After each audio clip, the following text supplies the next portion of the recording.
Chapter 569. The biggest news in the domestic entertainment circle and the global financial press was probably a wedding that was famous both at home and abroad. Gu Yao, the president of Huanyin Group, and Lu Jingru, the rock queen, will hold a grand wedding in Mauritius, Africa. This pair of childhood sweethearts have been the focus of attention on the internet since they fell in love at the age of 10. They thought that young people were frivolous and that love was just a passing remark. No one expected that since the rock queen announced her boyfriend's statement when she was still a rebellious little girl, after 13 years of love, the two finally walked into the wedding hall. There were quite a number of people who were fond of this couple on the internet. Ever since the announcement of their marriage was made, they had been smiling like an ant on the other side of the screen. 2 years ago, the two had registered their marriage. The wedding had been in preparation for 2 years, and the fans had waited bitterly for 2 years. Now, the major entertainment pages in the country were full of wedding live videos. It was a great honor for the reporters to get an invitation to the wedding, and they shouldered a major interview and shooting responsibility. On the beautiful coast of Mauritius, the gradually lit bonfires illuminated the seawater. In the distance, the sun was about to set, and the sunset glow was overwhelming, setting off the vast sea red. A young girl had a very well-developed body. Her snow-white chest was tightly wrapped in a pink shell-shaped swimsuit bra, and a white gauze was tied with a long ribbon that reached the ground. A white gauze skirt was loosely tied around her slender waist, revealing her slender legs. At this moment, the young girl was standing barefoot on the beach. Her beautiful face showed a bit of gloominess, and she shouted at the phone, "Ling Chunwan, I'll give you half an hour. If you don't appear in front of me, I'll post your diary to your sister-in-law's Weibo. Your sister-in-law has tens of millions of fans. You should consider the consequences yourself." The young girl's clear and hurried voice came from the headset. "I'm almost there. I'm not lying to you this time, cousin." Ling Chunwan only called her cousin when she felt guilty. "Ling Chunwan, within 2 hours, we're almost there. You've said this sentence at least 10 times. If it wasn't for the fact that you have my wedding ring, I wouldn't have cared if you were kidnapped by human traffickers or shot. I'm really almost there." Ling Chunwan sounded extremely aggrieved. "I don't want to talk to you. Give the phone to Dongqing. If Dongqing tells me that you haven't gotten in the car yet, I'll skin you and throw you into the mountains to feed the wolves. Can't you be more careful about your own brother's wedding? Why are you still fooling around at this time?" "I'm not fooling around. I'm going to buy your head. Give the phone to Dongqing." The girl paced back and forth on the shore with her hands on her hips. She waited until the person on the other end of the line slowly picked up the phone. When she heard the gentle voice of the young man, her tone was still gloomy. "How long until you and Chunwan arrive?" The young man's voice was as warm as jade. "About 5 minutes. We're really almost there this time. In less than 5 minutes, I will tie the two of you together and throw you into the sea." Although the girl's tone was fierce, her expression had clearly softened. Ling Dongqing, who was on the other end of the phone, laughed. "Sister Chun, you're so grumpy today because of Sister Xiaofan, right? What's she up to this time?" Upon hearing a certain name, Gu Yuechen's face instantly turned livid. She roared, "Don't mention that big fin in front of me. Just because my mom wrote a recommendation letter for her, she keeps calling her a teacher. My mom's worst student is the top student in the fashion design department of Donghua University. She graduated from some trashy university. Who does she think she is? She doesn't deserve to be called a teacher." At the mention of Zhao Fun's name, the fire in Gu Yuechen's heart was completely ignited. She kept scolding on the phone until Ling Chunwan and Ling Dongqing arrived at the wedding venue. She didn't even take a breath. While she was stomping her feet, not far from the entrance of the wedding venue, a man and a woman jumped out of an open-air truck. Both of them were less than 20 years old. The young man was bright and gentle like the sun. Beside him, the young woman was gentle and sweet. Her hair was tied up in a bun. When she smiled, 2 small dimples appeared at the corners of her mouth. The two of them ran toward the shore one after another. Sister Chun, don't scold them. We're here. Ling Dongqing said something on the phone. Ling Chunwan, who was beside her, waved her hand and ran to Gui Wechen. Chun, we're here. Gui Wechen hung up the phone and raised her hand to hit Ling Chunwan on the forehead. Normally, when seeing this action, normal people would subconsciously avoid it. But Ling Chunwan just closed her eyes, frowned, and obediently stared at Gui Wechen. Her clean and bright little face was now glowing with a red luster because of running in a hurry just now. The sweat on her forehead wet the ends of her hair. Gui Wechen raised her hand in the air. It seemed to be full of strength, but in the end, she just stopped in front of Ling Chunwan's forehead. In the end, she didn't have the heart to hit Ling Chunwan. After a while, she pointed her slender finger at her forehead and said angrily, "Silly girl, are you stupid? You didn't even know to hide when you were young. In the future, when you're bullied outside, you'll be an idiot. Really, there's never been a coward like you in the Four Seasons Villa or Lan River's #1 village." Ling Chunwan opened her eyes and giggled as she hugged Gui Wechen's arm. Good Chun, who would bully me?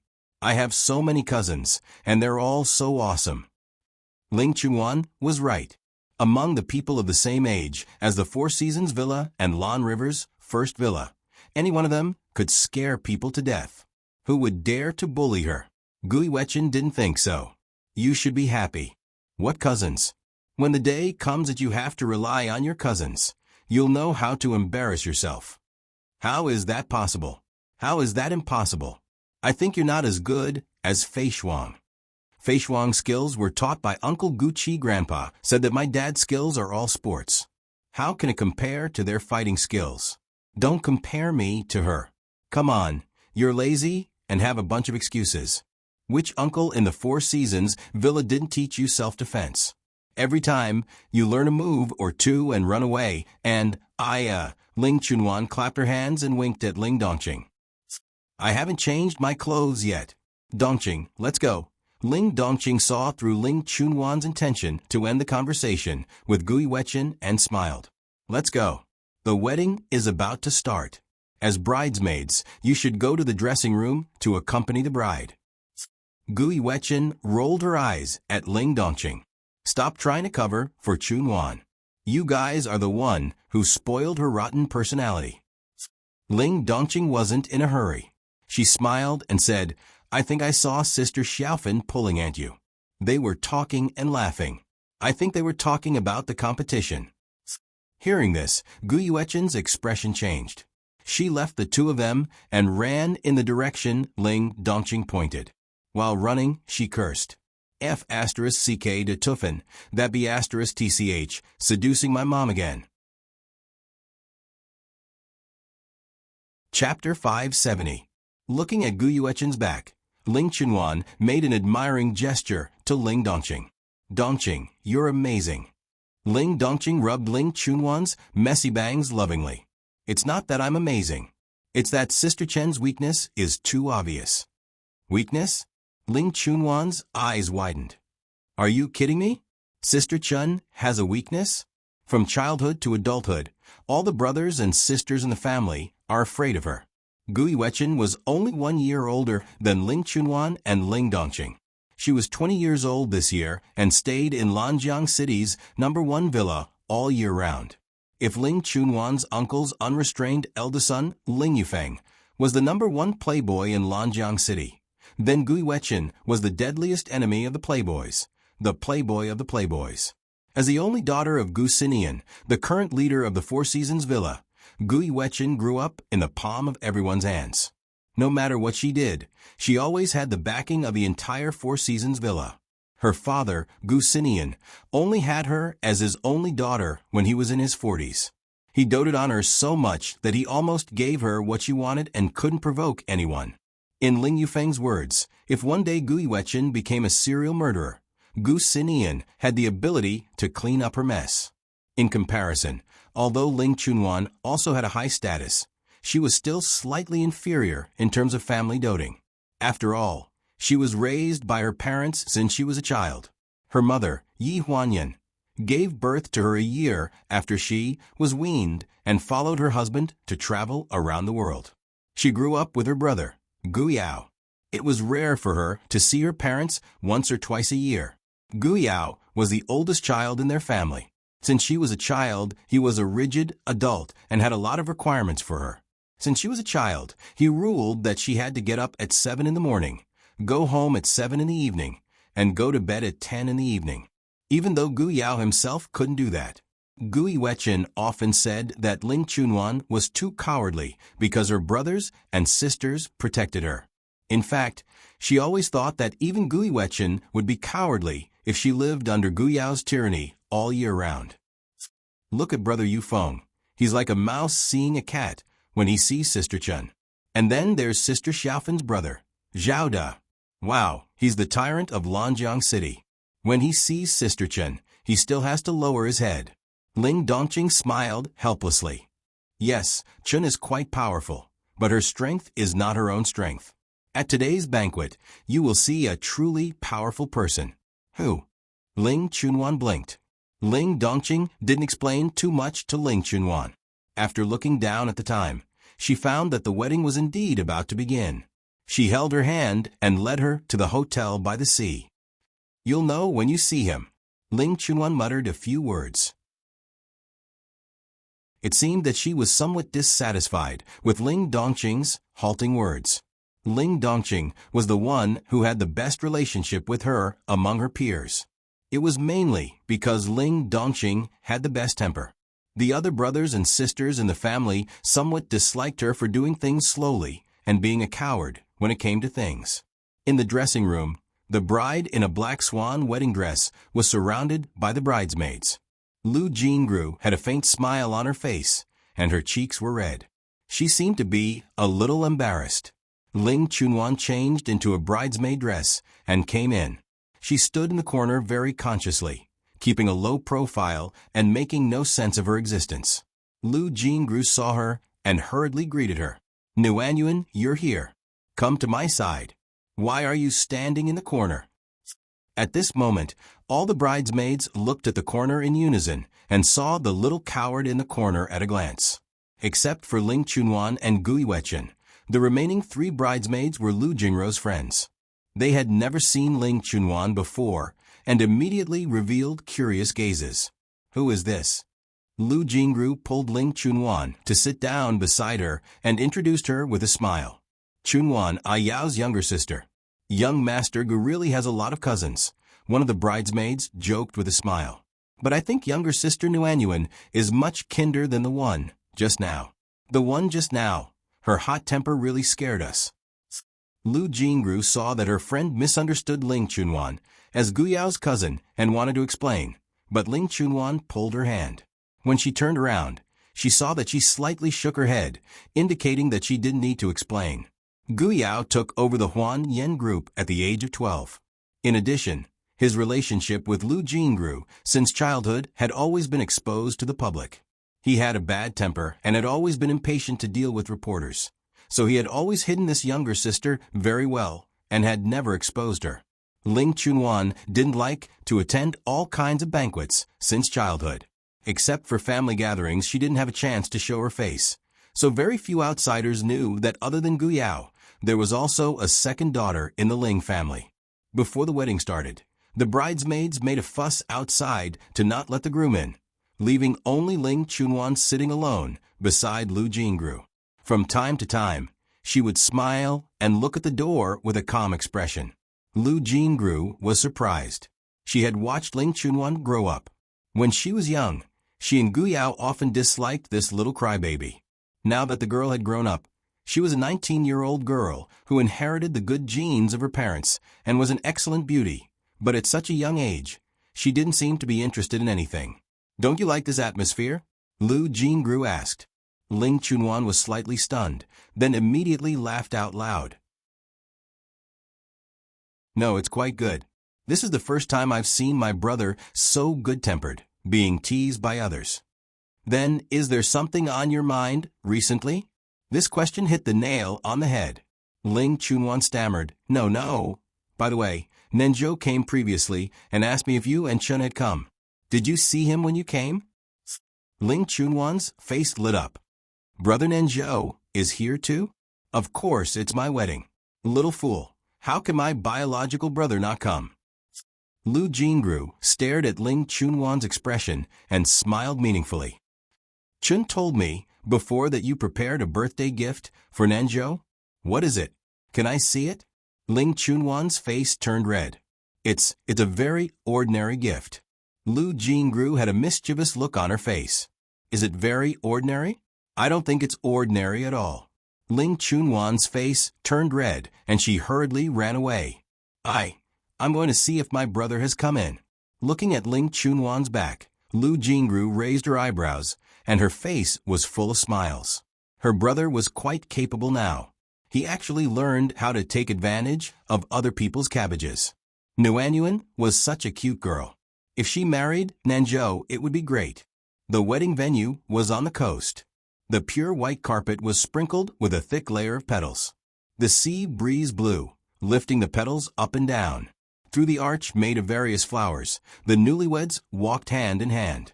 The usually rigid and serious man's face was full of smiles. After the vows, it was time to grab the bouquet. All the sisters and guests in the family fought to be the first to squeeze forward. Ling Chunwan didn't intend to join in the fun, but she was pushed by someone and was inexplicably pushed to the front. Chapter 571. The scene of more than 10 women scrambling to grab the bouquet of flowers on the beach was very spectacular. The wedding invitation card indicated that the guests of this wedding had to wear swimsuits. The scene was a competition of beauty, and at this moment, it was equivalent to a bikini melee. All kinds of jade bodies were displayed, and all kinds of erotic collisions were made. There was a burst of applause from the audience. Only Ling Chunwan, who was in the corner, tugged at the seashell swimsuit straps on her chest, and did not pay attention to the situation of the bride throwing the bouquet. But fortune favors fools. When the crowd was pushing each other, the bouquet fell from the air in a beautiful arc. The group of people scrambling for it fell down together, and the bouquet fell straight into Ling Chunwan's arms. There was a surprised exclamation from the crowd. Everyone stared at Ling Chunwan and laughed and applauded. Ling Chunwan blushed, holding the bouquet. She hurriedly ran off the stage and disappeared in the blink of an eye. Her parents were in the audience. Seeing this, they looked at each other and smiled. Yi Huanyin shook his head and sighed that a grown girl could not be kept at home. Ling Han scanned the audience with a pair of sharp eyes, trying to find the young man who might be a little ambiguous with his girl. After running to an empty lounge in the hotel, Ling Chunwan pulled open the curtain of the dressing room and went in. She sat down on the sofa and sighed, staring at the bouquet in her hand in a daze. Marriage? This kind of thing was still far away from her. While she was in a daze, there was a sudden rush of footsteps at the door. With a crash, the curtain was pulled open, and a huge figure covered her. She opened her mouth and was about to scream, but her voice was drowned by the man's hand. At the same time, the lights in the dressing room suddenly went out, leaving only darkness. Under the weak light, the man's fierce eyes could be seen, and the heavy breathing could be heard. "Don't make a sound, I won't hurt you." Ling Chunwan nodded hesitantly. The man then carefully let go of her hand, but his other hand kept pressing on her shoulder, as if to prevent her from doing anything strange. Soon, there was a burst of scattered footsteps outside the dressing room, accompanied by the voices of two men talking. "Where is he? He clearly ran in this direction. Did you see wrongly? I'm definitely not mistaken. Someone is coming. Don't expose yourself. Hurry up and leave." The sound of footsteps gradually disappeared. Ling Chunwan heaved a sigh of relief. She raised her head and looked at the man's face. "Can you let me out now?" "Yes." The man responded and grabbed the curtain of the dressing room with his big hand. Just as he was about to pull it open, a voice came from outside and interrupted his action. "Speak, there's no one here. Hurry up, I still need to find Nuanyuan." Ling Chunwan's face lit up. It was Chun. The man beside her tightened his grip, but she still couldn't move and didn't dare to make a sound. "Chun, this is for you. When she heard this male voice, Ling Chunwan's eyes slightly froze. Through the gap in the curtain of the changing room, she looked at the two figures in the waiting room. The young man was tall and held a purple suede box in his hand. "What is it?" Gu Yuechen's tone was filled with doubt. She opened the box very casually. "A necklace? I don't usually wear these. Why do you give me this?" "Chun, you must accept it." Gu Yuechen was slightly stunned. She glanced at him suspiciously, but did not ask further. Okay. I'll accept it, okay? Now that I've accepted it, can you let me go? Accepting the necklace means that you are willing to be my girlfriend. Lu Nanzhou's voice echoed in the waiting room. It was gentle and firm. His tall figure was elongated by the light and projected on the wall, swaying slightly. In the dressing room, Ling Chunwan's face was drained of blood little by little. She couldn't make a sound. The person who had a crush on her since childhood had confessed to her best cousin. This feeling was like breaking a tooth and having to swallow the blood into the stomach. "Are you kidding me?" Gu Yuechen's scolding voice came from outside. It was full of disbelief. The two of them ran out of the waiting room, one after the other. In the changing room, the atmosphere was stifling. The man pulled open the curtain and the light shone in, but the girl had no intention of leaving. "Why, is that your boyfriend?" Ling Chunwan shook her head with a wooden expression. "No." "Then he is the person you like." This time, Ling Chunwan did not refute.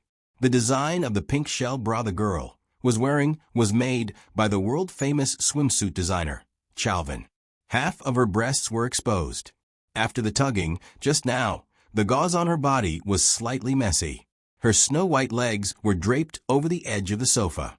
A pair of jade-like feet that touched people's hearts stepped on the ground. The tips of her feet were slightly red, causing people to daydream.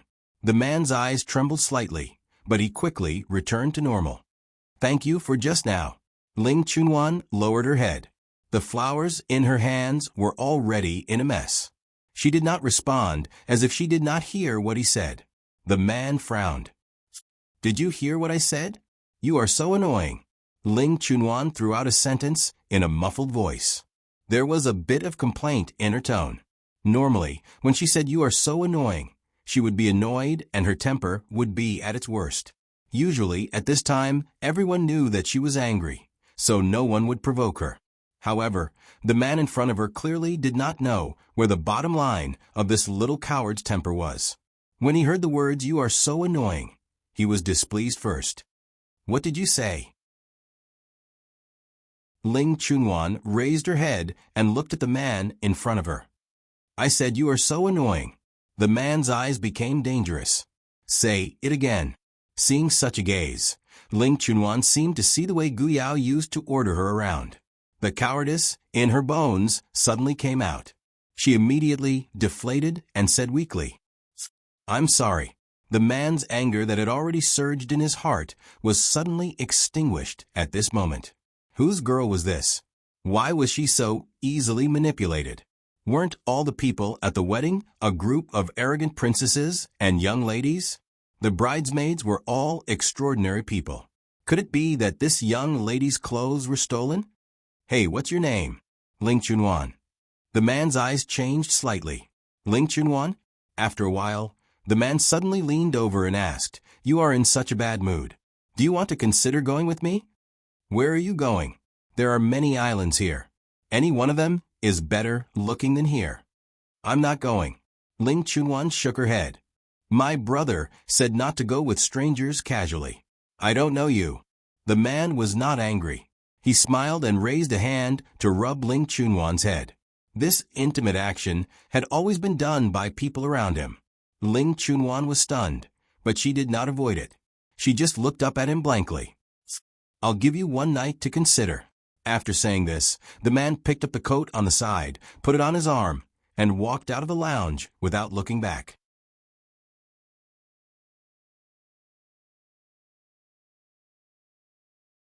For the first time, Ling Chunwan seriously heard about her engagement from Song Yinmo. The engagement was set more than 10 years ago, because Ling Chunwan's mother and the chairman of the Zhuangyu group were very close sisters. One day, when they were drinking afternoon tea together, they talked about their child's future. The two sisters decided that instead of letting their child, who they had painstakingly raised, to be spoiled by someone they didn't know about, it was better to keep the goodies within the family. Their own sisters were easier to talk to. In this way, the engagement between Zhuang Hong and Ling Chunwan was set. But I've never seen him before. You'll see him soon. My mom just said that Zhuang Hong seems to have come to the wedding with his adoptive mother. Later, my aunt will definitely look for you. She wants to take you to meet him and make a good impression. It should be the legendary blind date banquet. I'm only 19. So what? Brother Gu Yao started dating when he was 12. It's not like that at all. That's all I know. Well, I can't talk to you anymore. My girlfriend called me. Song Yenma said as she shook her phone. The name Sweetheart on the screen blinded Ling Chunwan. Girlfriend. Ling Chunwan twitched the corner of her mouth. What was wrong with children nowadays? How could a 15-year-old be in a relationship? Ling Chunwan didn't take Song Yenma's words seriously at first, but after suddenly receiving a call from her mother, she began to suspect that what Song Yenma said was true. In the hotel box, the atmosphere was very peaceful. Ling Chunwan stood at the door and stealthily opened it a little to hear the conversation inside. The two children only met once when they were young. After so many years, they definitely don't remember. Hong said that he remembers. He just said that he couldn't wait to meet New Anyuan. Really? Yi Huanyan's voice was full of joy. If Hong takes a fancy to New Anyuan, it'll be New Anyuan's blessing. You know, my girl is very stupid. She's always slower than others. That's not true. I like Nuan's innocence. Moreover, that child is very smart. You should go out less with Ling Han and spend more time with her at home. You'll know. Sister, you're scolding me again. We're both old people. Give me some face. The direction of the conversation was getting more and more different from Ling Chunwan's worldview. If it was appropriate, the two children should get married as soon as possible. It didn't matter if they were not of legal age. They could just hold the wedding first. Ling Chunwan's face was pale with fright. She carefully closed the door, turned around, and ran away. Why was the world so scary? Why did she feel like she had been betrayed by her own mother? She stumbled out, but she didn't run far before she bumped into a chest. The person who was bumped into let out a muffled groan. She lowered her head and apologized. She was so flustered that she didn't know where to run, but a large hand pulled her to the front. Have you thought it through? The familiar voice carried a dangerous aura. Ling Chunwan raised her head abruptly and saw the man in the changing room. His features were exquisite, his eyes were sharp, and there was a cold aura between his brows. He was looking at her with a mischievous expression. Ling Chunwan was about to refute when she suddenly heard the sound of the door opening behind her. It was accompanied by a familiar voice calling her name. New Anyuan, why aren't you coming in? As if she had grabbed onto a life-saving straw, Ling Chunwan grabbed the arm of the man beside her. I've thought it through. Take me with you now. The corners of the man's mouth curled up. There was a meaningful smile in his long and narrow eyes. The sea breeze was gentle, and a speedboat was riding the wind and breaking the waves. A group of people chased them to the shore. Zhuang Suqiu stared at the small shadow that was only a small dot left and asked in confusion, "Why are they running away?" Yi Huanyan smiled. "Who knows? But it looks like they don't need our help to introduce them." The sea breeze blew her hair. Ling Han put his arm around her shoulder and looked at the sparkling sea in the distance under the moonlight. His expression was as gentle as a pool of spring water. Everything was arranged for the best.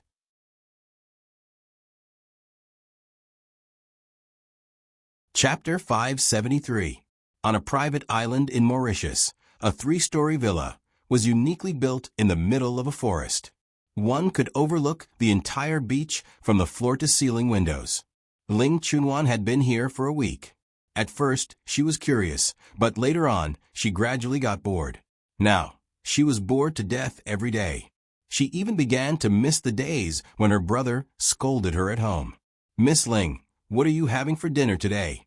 Ling Chunwan looked back at the servant who was waiting for her to speak. She hesitated for a moment. "No, I want to go home." "When is he coming back tonight?" The servants looked at each other.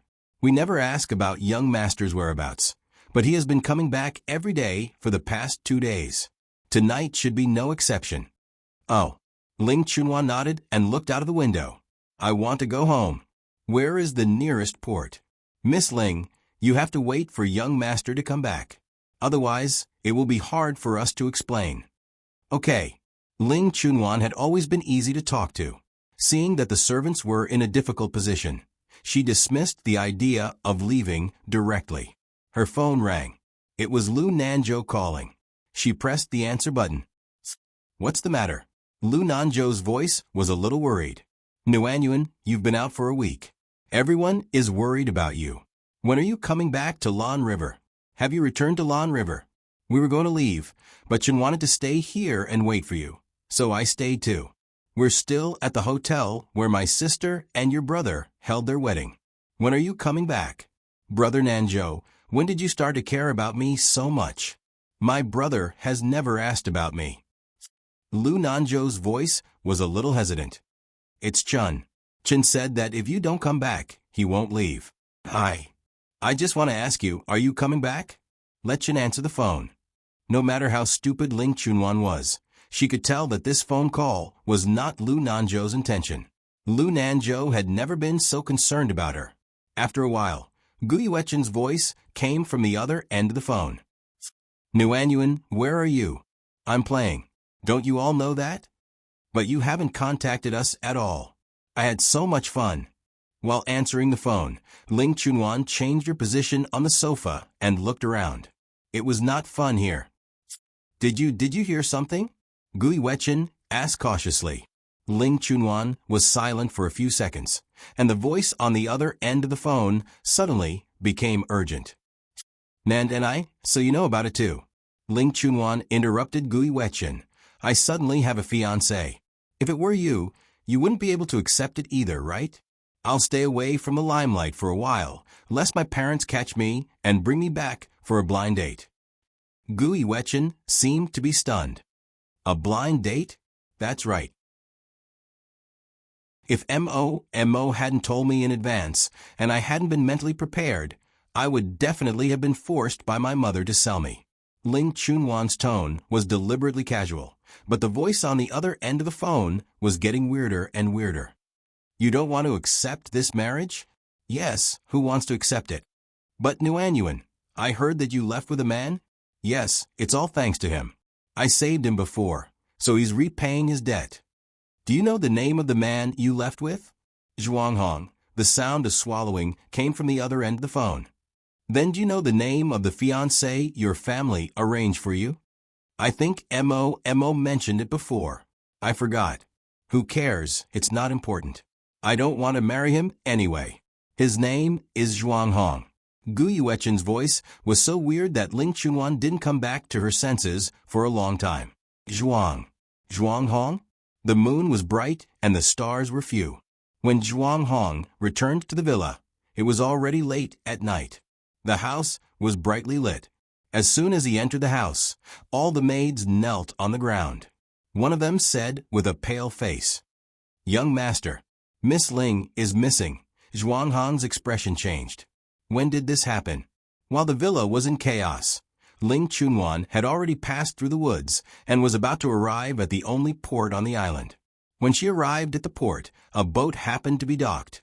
She waved desperately at the boat and asked in fluent English, "Where can I buy a ticket? I want to take the boat."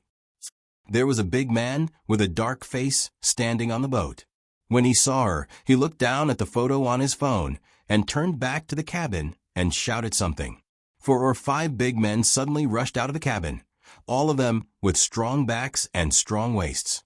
Ling Chunwan was slightly stunned and instantly realized the danger. She forced a smile and waved her hand. "Well, I remember that I still have something to take.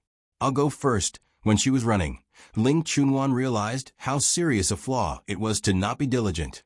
Before she could run 2 steps, she was caught by 2 big men like a chicken and directly thrown into the cabin. When she was knocked unconscious, she vaguely heard one of the big men say something. He took this little girl to the island. With this little girl here, we don't have to be afraid that he won't come to us. Let's go.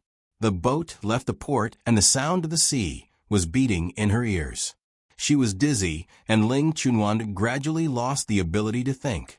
When Zhuang Hong received the news and rushed to the port, it was already empty. There was only the reflection of a boat far away on the sea. When Ling Chunwan woke up, it was already 3 days later. The room was very dark and very narrow, only enough to accommodate one person. She felt for a long time and felt a piece of protrusion on the wall. The familiar feeling made her slightly stunned. Was it the 9-compartment lock? Through the crack of the door, there was a graceful figure of a woman talking to a man.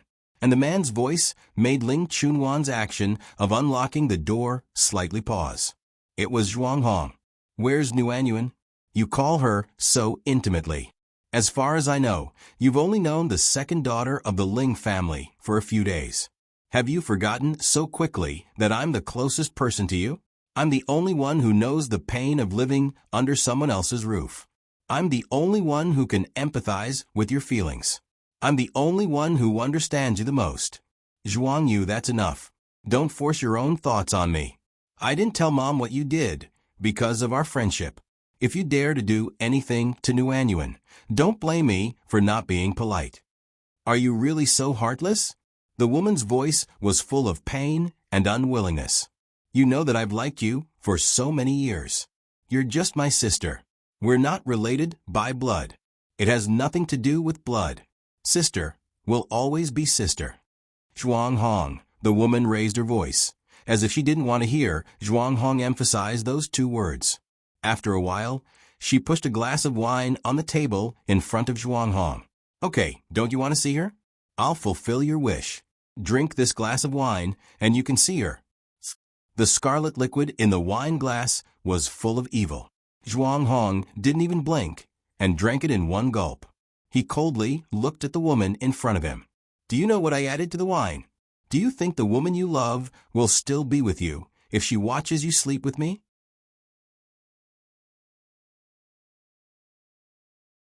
Chapter 574. Zhuang Hong's face was livid. Are you crazy for resorting to such despicable means? I am crazy. Zhuang Yu's face darkened. When I found out that you were going to follow Mom's instructions and fulfill this ridiculous engagement, I went crazy. The aphrodisiac quickly took effect. When he pushed Zhuang Yu away, Zhuang Hong was obviously not as strong as he wanted to be. The 2 of them were entangled on the bed when suddenly there was a click sound in the room, followed by the sound of gears turning. The closet facing the bed in the bedroom was pulled open by a pair of slender white hands. Ling Chunwan's face was covered in dust, like a dirty little cat. Her beautiful big eyes were staring unblinkingly at the 2 of them on the bed. Zhuang Yu was wearing a dress with a high slit. At this moment, she was riding on the man's waist. Her hands had already unbuttoned Zhuang Hong's shirt and reached inside. Her originally red face collapsed the moment she saw Ling Chunwan. She stared at her in shock. How did you get out? Ling Chunwan was holding a small lock in her hand and curled her lips. It's a 9-grid lock. What's so difficult about it? I've been playing with this since I was young. With that, she threw the lock away and clapped her hands. You guys continue. I'm leaving. Nuanyuan, a man's muffled groan came from the bed. It was full of resentment. Ling Chunwan was slightly taken aback. She glanced at Zhuang Hong hesitantly. At this moment, he was pinned down by the woman and could not move. If she just left him like this, she was afraid that it would really be not very moral. After thinking for a while, Ling Chunwan pointed at the man under Zhuang Yu and said, Well, can I take him away? Zhuang Yu's face darkened and turned green. What do you think? Ling Chunwan was so scared by Zhuang Yu's murderous gaze that her heart trembled. She swallowed her saliva and shrank her head as she said, Then you guys continue. I'm leaving. Just as he walked to the door, he heard a woman scream behind him. He turned around and saw Zhuang Hong gasping for breath and standing up with the help of the bedpost. Zhuang Yu was thrown to the ground by him, screaming and not getting up for a long time. It seemed that she was seriously injured. Ling Chunwan. Zhuang Hong gritted his teeth and glared at her. He was so angry that he couldn't say a word. When Ling Chunwan saw this scene, she was not surprised at all. Instead, she blinked and ran over to help him up with an unrepentant look on her face. I knew that you wouldn't be weaker than her since you're so strong. Zhuang Hong was almost out of breath. He resisted the urge to spit out blood. After a while, he gritted his teeth and said, "Let's go." The bodyguards outside the door were all from the Zhuang family, so no one dared to stop them. Ling Chunwan supported Zhuang Hong. It was not too late for her to turn around and inform the bodyguards at the door. "That is the one inside your boss? Get a doctor to take a look. You were beaten up badly by him. You have to go to the hospital as soon as possible." Zhuang Hong was cursing in his heart. Who am I doing this for? That damned girl is pushing all the responsibility away. She is the good person. His future mother-in-law had once reminded him. At this moment, the words of his future mother-in-law were echoing in his ears. My Nuanyuan, that girl, was born with a bone in her brain, coupled with the fact that she's been with that domineering brother of hers for so many years. She's timid and soft. She won't budge even when you hold her hand, and she'll retreat when you hit her. Those who can get along with her are extremely patient. You have to be mentally prepared. Thinking of the scene just now, Zhuang Hong only felt that the anger in his chest suppressed the effect of the drug. Ling Chunwan stopped a taxi by the roadside and stuffed Zhuang Hong, who had long limbs, into the car. Where are we going? Zhuang Hong was so angry that he was speechless. He threw out 2 words angrily. Anywhere. Ling Chunwan was stunned. She frowned and thought for a while. Mister, please go to number 68, Jingtai Road in the suburbs. That's far away. It'll take an hour. Sorry to trouble you. The air in the car was stuffy. The sudden silence made it even more strange. Zhuang Hong resisted the discomfort in his body and opened the window a little. The warm June wind blew on his face, making him even more irritated. He simply closed the window again. When they arrived at the place to pay the bill, Ling Chunwan touched Zhuang Hong's body incessantly. What are you doing? Zhuang Hong growled. His eyes were red and he grabbed her hand. Ling Chunwan was stunned. Give me the money. I don't have any money on me. The girl's body fragrance was exquisite in the car. Zhuang Hong closed his eyes and swallowed hard to disperse his restless emotions. He decisively took off the watch on his wrist and handed it to the driver. Then he gritted his teeth and dragged Ling Chunwan out of the car. Ling Chunwan brought Zhuang Hong to the old house of the Ling family. Different from the famous Lanjiang First Manor, this old house had a long history. It was a typical traditional Soviet-style garden building. It was named a key protected building 5 years ago. Other than the caretaker who looked after the yard, no one else lived here. Looking at the notice board, Zhuang Hong's face was full of suspicion. Can we get in? Of course. This is my home. Ling Chunwan dragged him all the way around the main gate. They went to the west door with a password lock and pressed a string of passwords.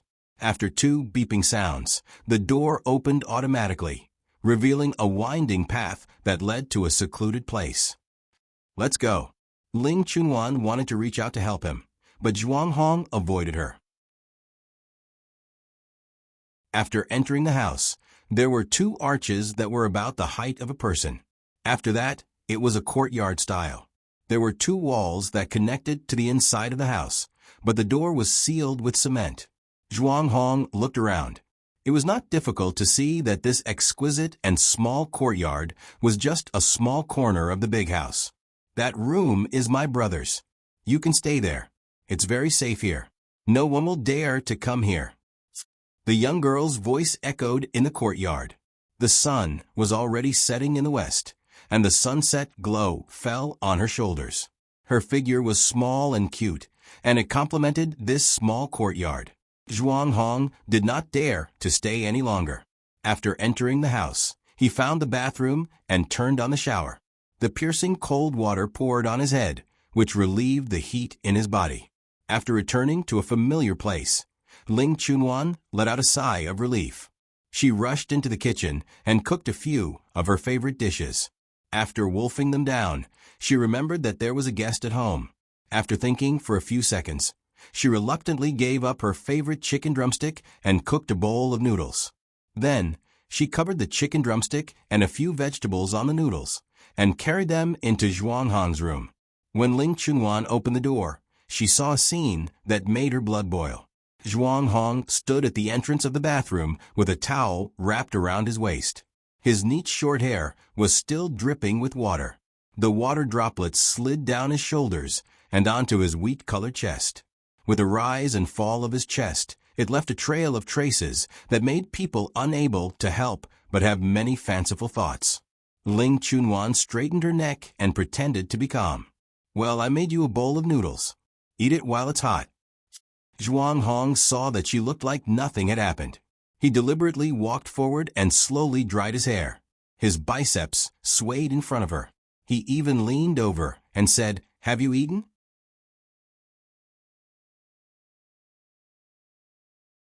Chapter 575. Zhuang Hong's body was filled with the scent of shower gel. It was the scent of Westwood.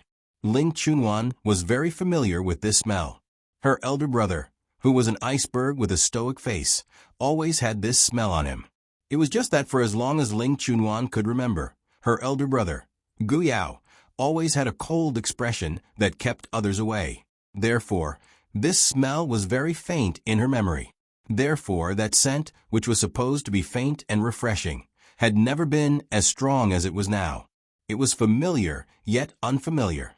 It was intimate, yet domineering. Ling Chunwan was momentarily dazed. She stared blankly at the man who was approaching her and actually forgot to avoid him. She looked at him with a pair of large, doe-like eyes, so clear that there was not a trace of impurity in them. Zhuang Hong was at a loss for what to do when she looked like she was at the mercy of others. This was the first time in his life that he had met such a woman. Or rather, the person in front of him could not even be considered a woman. She was just a little girl who had not yet lost her childishness. Facing those clear eyes, Zhuang Hong only felt his heart tremble inexplicably. His originally calm heart was now filled with ripples. He only felt that the person in front of him was exceptionally gentle. Just inches away, he lowered his head slightly and kissed her between her eyebrows. She trembled slightly. Her thick, fan-like eyelashes brushed past his cheeks, and a numbing feeling spread throughout his body. The fire in Zhuang Hong's heart was suddenly aroused. He did not know if it was because the medicine was not completely washed away by cold water, but he suddenly could not help but lower his head and kiss the tip of her nose, covering her delicate lips. Ling Chunwan finally realized what she was facing. Her eyes suddenly widened. She tried to push his chest away with both hands, but the force that came from the back of her head and shoulders at the same time made her unable to move. A moan escaped from her lips, but it gave Zhuang Hong a greater opportunity to slide into the depths of her mouth. Hooking her fragrant tongue, the familiar teasing quickly put Ling Chunwan, a novice kisser, at a disadvantage. Her struggling movements gradually became soft and weak, and the strength she used to pat Zhuang Hong's back was more like a coquettish act, leading to wild and fanciful thoughts. Zhuang Hong's hand was very warm, so when it entered her dress, she didn't feel anything strange. It wasn't until the numbness at her waist became stronger that she suddenly woke up. She suddenly opened her eyes, and with a strength that she didn't know where she got it from, she pushed Zhuang Hong away and fled in panic. Zhuang Hong looked at the fleeing figure and licked the sweetness at the corner of his mouth. His eyes curved as he laughed wantonly. He suddenly felt that there was nothing wrong with this marriage. 10 years ago, the headquarters of the Zhuang Yu Group moved to the capital and began to develop vigorously. At the age of 16, he was sent abroad to study by the third-generation chairman of the Zhuang Yu Group, Zhuang Suqiu. He spent 5 years to complete all his studies abroad and returned to the country to take over the position of the vice president of the Zhuangyu Group. After returning to the country, the first thing his adoptive mother, Zhuang Suqiu, told him was not to take over the position of the vice president of the group, but his marriage contract. It was a marriage contract with the sister of Gu Yao, the president of the Huanyan Group, one of the biggest groups in the media industry, Ling Chunwan. The president of the Huanyan Group, Gu Yao, became famous at a young age. When he took over the group at the age of 12, it was already a big news for the entire media industry. For so many years, many people were waiting to see the Huanyan Group become a joke. But the Huanyan Group developed into the top position in the industry in the hands of that 12-year-old boy. Zhuang Hong didn't have any objection to this marriage. When he was adopted at the age of 6, he already had memories. His adoptive mother raised him like a new life, so he would absolutely obey Zhuang Suqiu's arrangement. But there were always people who were unwilling, such as his sister, Zhuangyu. Zhuangyu was adopted earlier than him. When she was still a baby in swaddling clothes, she grew up by Zhuang Suqiu's side. For a long time, he thought that Zhuangyu was his adoptive mother's biological daughter, and he was just an adopted playmate from the orphanage to accompany the princess. In the face of this girl who was adopted like him, he had sad sympathy in his heart, but more of it was the affection of so many years. So everything went along with her, and he really treated her as his own sister. But his feelings of affection were misinterpreted by Zhuangyu. So when she learned of the marriage contract, Zhuangyu had a big fight with Zhuang Suqiu at home. Even though she was grounded, she had sent out several groups of people to threaten and tempt him many times to refuse the marriage. Then there was the incident of accidentally meeting Ling Chunwan in Mauritius. Zhuang Hong recalled the process of the two of them meeting until now, and recalled the feeling just now, with a smile on his face. On the other side, Ling Chunwan covered her mouth and ran back to her room. She locked the door with trembling, and then plunged into the quilt, covering her head with it. She didn't want to face the reality at all. What had just happened? She would just treat it as a dream and forget it. When she woke up tomorrow morning, this person would definitely not be here. Every time there was something that she couldn't solve or felt that it was troublesome to solve, she always chose to escape. Fortunately, she had an omnipotent brother to protect her in the past 19 years. So no matter how big a mess she made, there was someone to help her clean up the mess. So, she was very lucky to escape these years. But this time, Gu Yao's phone couldn't be reached. Holding the phone and sitting on the bed in a daze, Ling Chunwan finally realized a serious problem. Gu Yao and Lu Jingru were still in the honeymoon period, so it was impossible for him to answer her call. She called 3 times in a row, but no one answered. Finally, she gave up and angrily covered her head with the quilt. After a while, she slowly pulled it down and stared blankly at the ceiling. What should I do? Mauritius, Africa. Lu Jingru put sunscreen on her face and glanced at the phone on the dressing table that finally stopped ringing. She turned back and asked, "You're really not answering the phone? What if Nuanyuan really has something urgent to talk to you about?" Gu Yao was sitting on a rattan chair on the balcony, facing the sea, holding a financial newspaper of the day, with his back to the room. If she really needs it, I can take care of her for the rest of her life, but I think before that, there should be other possibilities in her life. The possibility you're talking about is Zhuang Hong? Do you really feel safe letting him live with your sister alone? He has a good character. How do you know? I've never been wrong about people.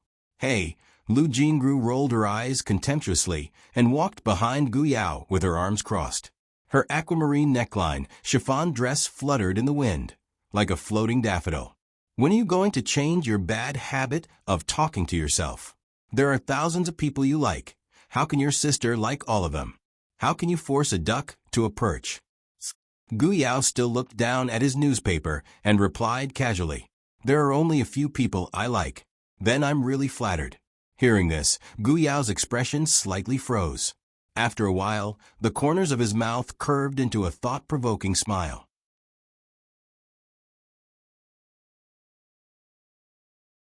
Chapter 576. The moment he looked up, Lu Jingru grabbed the newspaper in his hand, hooked her arms around his neck, and slid into his arms. She looked up at him with a smile. "You read the newspaper every day. What's so interesting about it?" Gu Yao was afraid that she would fall, so he had one hand under her body to hold her shoulder. At this moment, he helplessly patted her twice, his eyes full of affection. "Stop fooling around. I'm almost done reading." "Who's fooling around? Are you here to accompany me on our honeymoon, or to accompany your newspaper on our honeymoon? Don't be unreasonable." "I'm just fooling around." Lu Jingru knew Gu Yao's temper well, so she casually threw the newspaper into the nearby trash can. Gu Yao only felt his throat tighten a little. He narrowed his eyes at the woman in his arms and said in a tight voice, "If you keep fooling around, you might not be able to go snorkeling by the beach later." "Why?" "Because you can't get out of bed." Before Lu Jingru could figure out the meaning of these words, she suddenly let out a cry of surprise. The sea breeze blew, and the tall figure was particularly refreshing under the afternoon sun. The two figures threw themselves on the bed, and the shirt with the coconut tree printed on it slid from the bedside to the floor. The wave-like blue skirt and black G-string were tangled together into a ball. Gu Yao pressed Lu Jingru under his body, as if he was admiring a piece of art. He narrowed his eyes slightly, but was not in a hurry to make a move. The corners of his mouth curled up, and his hand stroked her waist, causing her to feel limp and numb. His scorching gaze was unbearable for anyone. Lu Jingru bit her lip. Every time she thought about how Gu Yao liked to stare at her with this kind of mischievous gaze until her face turned red, before he was willing to get down to business, she was full of resentment. Thinking of this, Lu Jingru suddenly met his mischievous gaze and deliberately provoked him. "What? Are you bragging too early? Why don't I pretend I didn't hear you and pack up our things so we can go snorkeling?" Gu Yao was not one to be goaded into action. Hearing this, he just stared at her faintly and saw through her thoughts. "Who do you think will be the first to beg for mercy today?" Lu Jingru poked at his chest and said a few words. "I can't do it in terms of number of times, but you can't do it in terms of endurance. In other words, if you have the ability, you can only do it once, but don't stop." Any man would fly into a rage if he heard such words from a woman he had stripped naked and pressed under his body. However, Gu Yao did not show any displeasure. One of his hands rubbed over the familiar sensitive spot, while his slender fingers explored her waist and abdomen. His eyes were full of meaning. "Really? It seems like I've made you misunderstand something tonight, Mrs. Gu." Before he could finish his sentence, Lu Jingru let out a muffled groan as she felt her lower body tighten. Half an hour later, Lu Jingru clutched the bedsheets and was about to cry. During this time, Gu Yao did not even change his position. He separated her legs and went in and out of her body tirelessly. The bedsheets under her were flooded with water, and all kinds of unknown liquids kept flowing out. It was extremely embarrassing. I can't take it anymore. I can't take it anymore. Gu Yao. Gu Yao, so you want to take back what you said just now?" I'll take it back. I'll take it back. Okay." Lu Jingru panted continuously. Her snow-white breasts were like waves that trembled with the movements of the fingers under her body. Gu Yao increased his speed. Finally, at a certain moment, Lu Jingru screamed at the top of her lungs. After trembling for a few seconds, she collapsed on the pillow, drenched in sweat, and the bedsheets glistened. The fifth time, Gu Yao wiped his hands on the bedsheets, then laid down beside Lu Jingru with his head propped up. He looked at her from the side, his eyes full of mischief. "Mrs. Gu, are you satisfied?" Lu Jingru finally regained her senses. She gripped the bedsheets and gritted her teeth hatefully. She muttered as she gasped for breath, "You're using a cheat code." After saying this, she did not hear a response for a long time. A sense of danger circled in her mind. Lu Jingru slowly turned her head and looked at the man beside her. Sure enough, she met a pair of thoughtful eyes. Then, for the entire afternoon, Lu Jingru begged Gu Yao for mercy no less than hundreds of times. Trouble comes from the mouth. With this one sentence, Gu Yao firmly believed that Lu Jingru was truly dissatisfied with his performance in bed. So he spent the entire afternoon proving that in terms of endurance, whether he used a cheat code or not, he could make her want to die. And the matter of the cheat code was just flirting. The night gilded the coast of Mauritius with a layer of golden light. It was soft, clear, and romantic. When the housekeeping department came to change the bedsheets, Lu Jingru hid in the bathroom to take a shower. She wished she could bury her head in the water, but her body was too heavy, so she could only let a certain someone play with her. The snorkeling plan went according to Gu Yao's plan. After taking a shower, she changed into comfortable pajamas. The two sat on the tatami and watched the sunset. There were all kinds of dishes on the coffee table. Lu Jingru was starving. She wolfed down a bunch of food, not caring about her image as a superstar. Gu Yao frowned and pushed the juice in front of her. Eat slowly. Can it taste good when you mix it with the sweet? Anyway, it's all mixed together in the stomach. What's there to be picky about? Lu Jingru had always liked to hear Gu Yao sing the opposite tune. She had been singing it for 25 years and never got tired of it.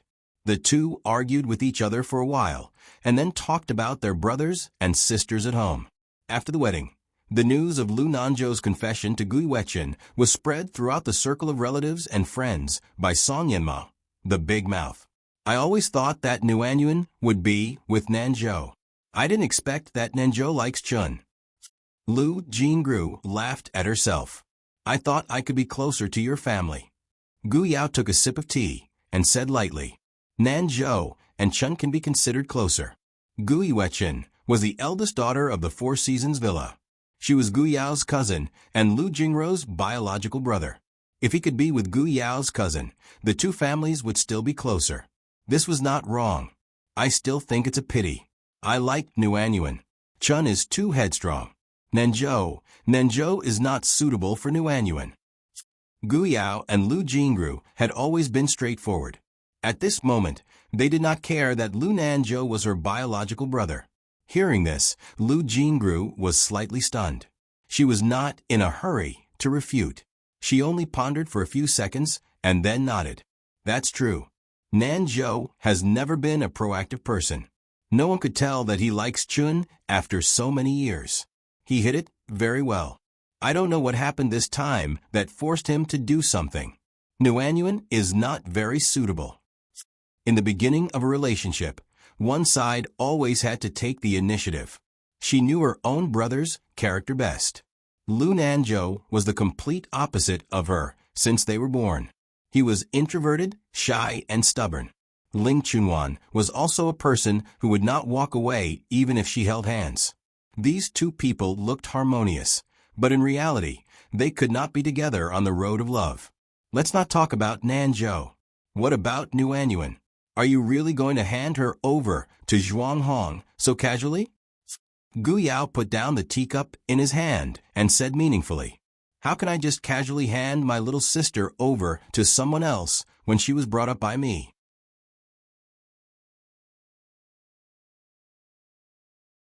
Chapter 577. Ling Chunwan's worries couldn't overcome her drowsiness. Good sleeping habits were cultivated by her tyrant brother.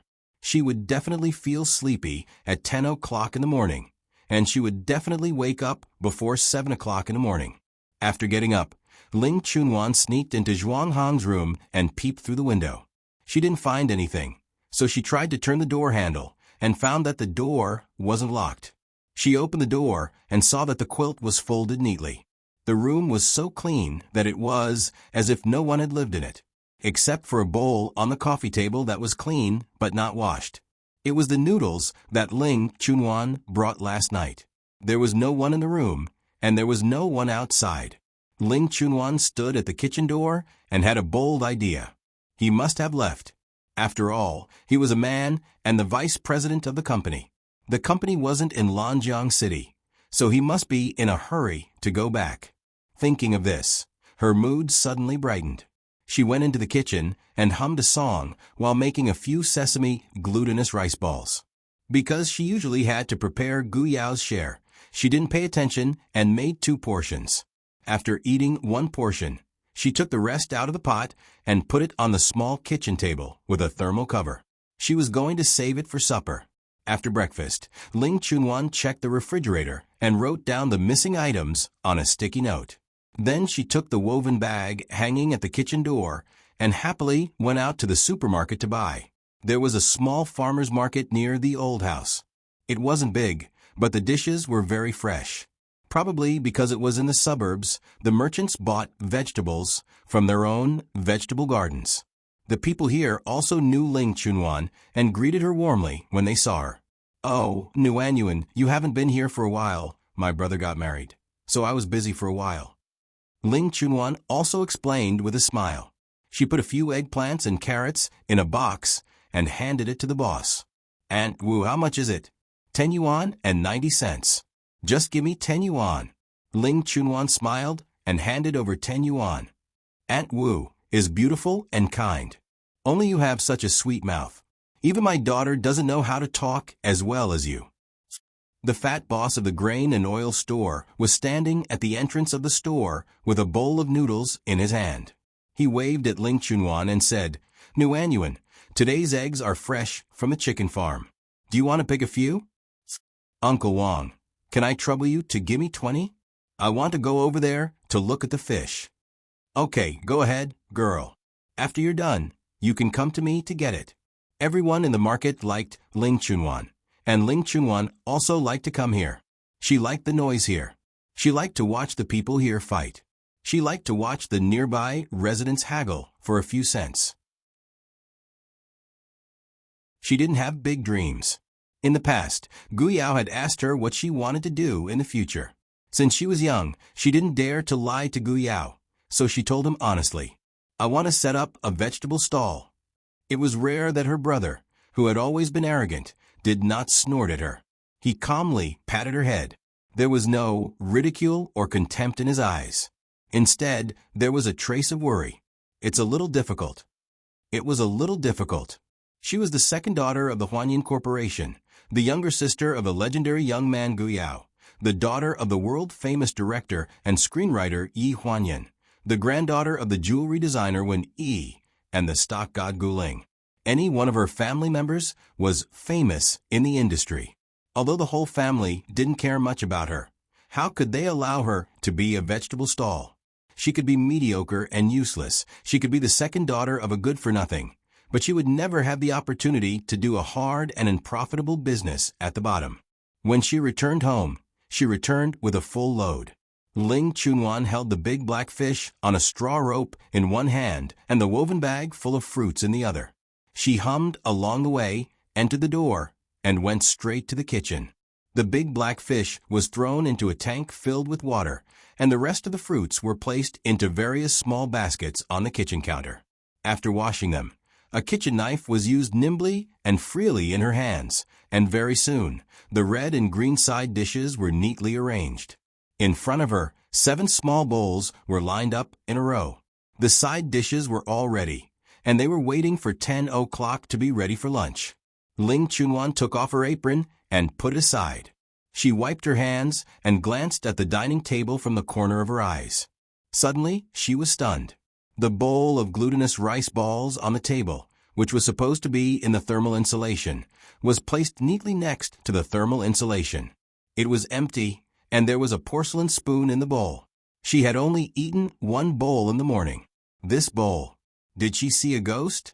Ling Chunwan suddenly picked up the kitchen knife and looked around vigilantly.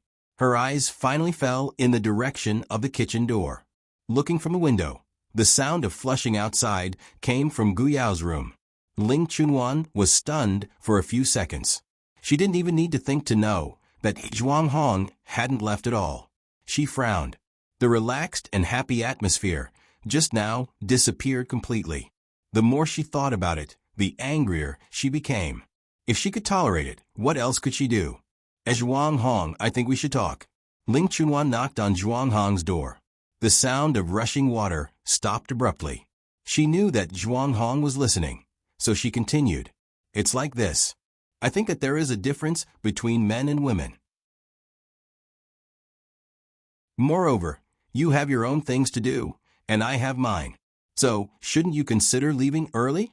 There was no movement in the room at all. Zhuang Hong, I'm coming in. She thought that Zhuang Hong didn't hear her clearly, so she opened the door and carefully walked in. She had just taken 2 steps when a shadow covered her from behind. Before she could react, her mouth and nose were suddenly covered by someone. The feeling of suffocation became stronger and stronger. A huge force tightened around her shoulders. She wanted to struggle, but she didn't have the strength to do so at all. In a panic, she kicked hard and knocked over the floor lamp on the sofa. There was a loud crash, and the sound of glass shattering echoed in the room. Nuanyuan, there was a sound of footsteps in the courtyard, accompanied by a familiar voice mixed with some doubts. It was Zhuang Hong's voice. Ling Chunwan widened her eyes and struggled desperately, as if she had found a life-saving straw. The thief was obviously scared. With a flash of cold light, he pulled out a knife and pointed it at her neck. He lowered his voice and said, "If you want to live, do as I say." There was a cold feeling on her neck. Ling Chunwan's face was pale. She looked in the direction of the door in panic and nodded dejectedly. "Don't let him in." The knife pressed against her delicate skin, and a fierce voice sounded in her ears. Outside the door, Zhuang Hong had already walked to the door. Just as he was about to open the door, his figure was reflected in the frosted door. He was tall and strong. "You don't come in." A trembling voice interrupted his action of opening the door. Zhuang Hong was slightly stunned. "Nuanyuan? What's wrong?"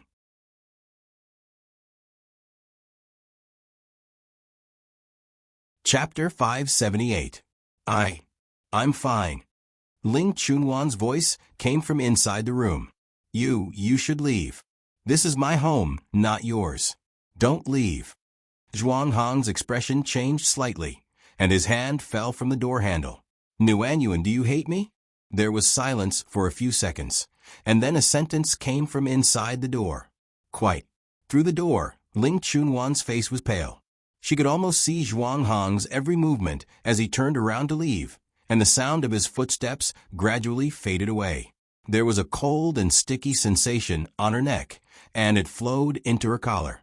"Can you let me go now?" she asked with a trembling voice. The man behind her breathed a sigh of relief and tied Ling Chunwan's hands behind her back with a rope. He found a ball of cloth and stuffed it into her mouth, and then threw her on the bed. Ling Chunwan's head hit the headboard of the bed, and she saw stars. Because her mouth was stuffed, she couldn't say a word and could only groan. The man glared at her fiercely and said through the mask, "Shut up." Ling Chunwan didn't dare to make a sound. After a while, the man turned the room upside down. Ling Chunwan carefully sized up the man from the corner of her eyes. Only then did she notice that this man was not very tall. He was about 1.75 meters tall. He was thin, had a crew cut, and wore a mask. Perhaps he was afraid that others would remember his appearance. His pair of evasive eyes looked very wretched. Ling Chunwan frowned when she saw that he had been rummaging through the things. In fact, she wanted to tell him that the value of the things in this courtyard wouldn't be more than 1,000 yuan. This was all because Gu Yao was cautious and didn't want to show off his wealth. After the room was turned into a mess, the man didn't show the slightest annoyance because he didn't find anything. Instead, he walked towards Ling Chunwan. From the moment the man grabbed her collar, she finally realized what he was going to do. She struggled with all her might, making whimpering sounds. The man straddled her waist and tore open her collar impatiently. A few buttons on his shirt were undone and were bouncing around the room. A huge fear engulfed Ling Chunwan. She had never been humiliated like this in the past 19 years. In her panic, she even forgot to cry. She just struggled on the bed with reddened eyes. With a loud bang, sawdust and dust flew in the room. A figure rushed in from outside the door like a flash of lightning. Before Ling Chunwan could see clearly, the man on top of her was swept away. Accompanied by a series of tragic screams, the man's face was already badly mutilated. Zhuang Hong's eyes were filled with an ominous glint. He channeled all of his hostility into his fists and punched the shifty-eyed man. At first, the man was on the ground, kowtowing and begging for mercy. Later, his mouth was full of blood, and he fainted from the beating. He fell to the ground and kept twitching. That scene was shocking to see. Ling Chunwan shrank in the corner of the bed, her face full of fear. She opened her eyes wide and wanted to say something, but the cloth in her mouth made her unable to speak. Woo-woo. His violent actions finally stopped. His hand that was stained with blood hovered in the air before slowly falling down. He turned around and looked at the girl on the bed. Her hair was messy. The sweet and cute bun on her head was now loose and draped over her shoulders. Her face was pale. There was blood on the corner of her mouth, staining the white cloth. Zhuang Hong's heart sank. He quickly got up and walked to the bed. He took the cloth out of her mouth and asked carefully, "Does it hurt anywhere?" Ling Chunwan shook her head. The fear in her eyes made people's hearts ache. Zhuang Hong lowered his head and untied the rope on her without saying a word. If he didn't feel Ling Chunwan's tone just now was not right, he wouldn't have turned back. If he didn't turn back, all of this would be unimaginable. After the rope was untied, Ling Chunwan's body trembled slightly. She seemed to have finally realized what kind of disaster she had just experienced. Her face was full of disbelief. Zhuang Hong pulled the trembling Ling Chunwan into his arms. "Don't be afraid, Nuanyuan. I'm here." Ling Chunwan finally couldn't hold it in anymore. She lay in Zhuang Hong's warm arms and cried loudly. She didn't know how long she cried. There was a gentle pat on her shoulder and his clear and gentle voice in her ear.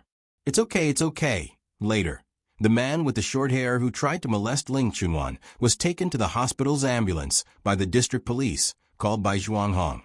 It was said that he broke 12 bones in his body. It would be difficult for him to live a normal life for the rest of his life. Ling Chunwan didn't have the heart to ask why the man came to the old house. She had always been carefree.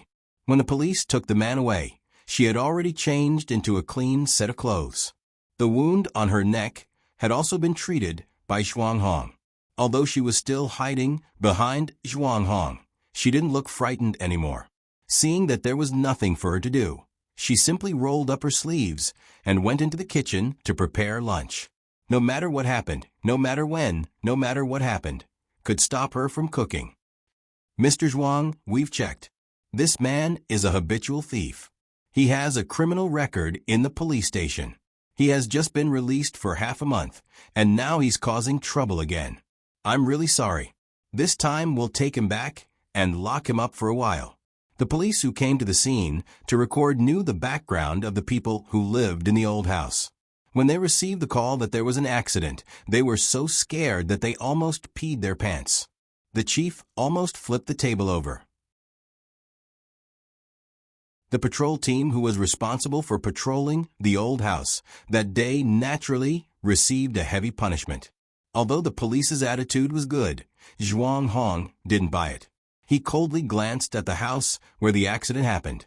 "He's not here to steal. I think I've made it clear enough." There was nothing valuable in the house. If he just wanted to steal, he wouldn't have deliberately messed up a pile of clothes to leave evidence. Besides, his real target was Ling Chunwan in the end. Maybe it's because he didn't find anything valuable. So he decided to do it on the spur of the moment. Zhuang Hong's cold eyes scared the little policeman, and he didn't dare to speculate anymore. He had to change the topic. "We'll carefully examine the situation. We'll definitely give you a satisfactory answer." After the police left, Zhuang Hong wanted to go to the kitchen to see Ling Chunwan, but before he could take 2 steps, he received a call from Gu Yao. On the other end of the phone, his future brother-in-law's tone was very calm, but it made people shudder. "Zhuang Hong, it seems that I made a wrong decision to hand Nuanyuan over to you. Everything in Lanjiang City, even if Gu Yao was far away in Mauritius, was still under his control." Zhuang Hong was very calm and said calmly, "I'll find out what happened. I'll find out what's going on. Also, if you hadn't handed Nuanyuan over to me, you'd regret it even more. If I didn't hand her over to you, in my arrangement, there are people who will take care of her. At least in the past 19 years, I've never let her experience what happened today." Zhuang Hong frowned and was speechless for a moment. I'll only give you half a month. If Nguyen has no interest in you, you can leave.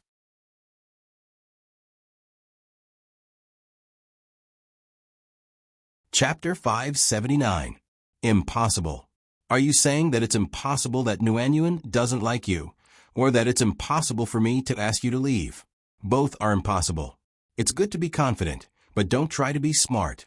It's very easy for me to find out what happened today. Zhuang Hong's expression slightly froze. After hanging up the phone, he stood in front of the door for a long time. The door fell down, and the inside of the house was now a mess. In order to protect the scene, no cleaning was done. There was a large pool of blood by the bed. Ling Chunwan opened the kitchen curtain and saw the back of the figure in the yard. It's time to eat.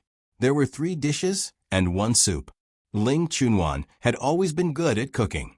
Zhuang Hong usually didn't care much about eating, but he particularly valued the food cooked by Ling Chunwan. Ling Chunwan stared at him, dumbfounded. She watched as he ate 2 bowls of rice. Do you want to eat another bowl? She asked hesitantly. Yes. Zhuang Hong nodded. Ling Chunwan sucked in a breath of cold air and muttered as she scooped the rice. Your appetite is much bigger than my brother's.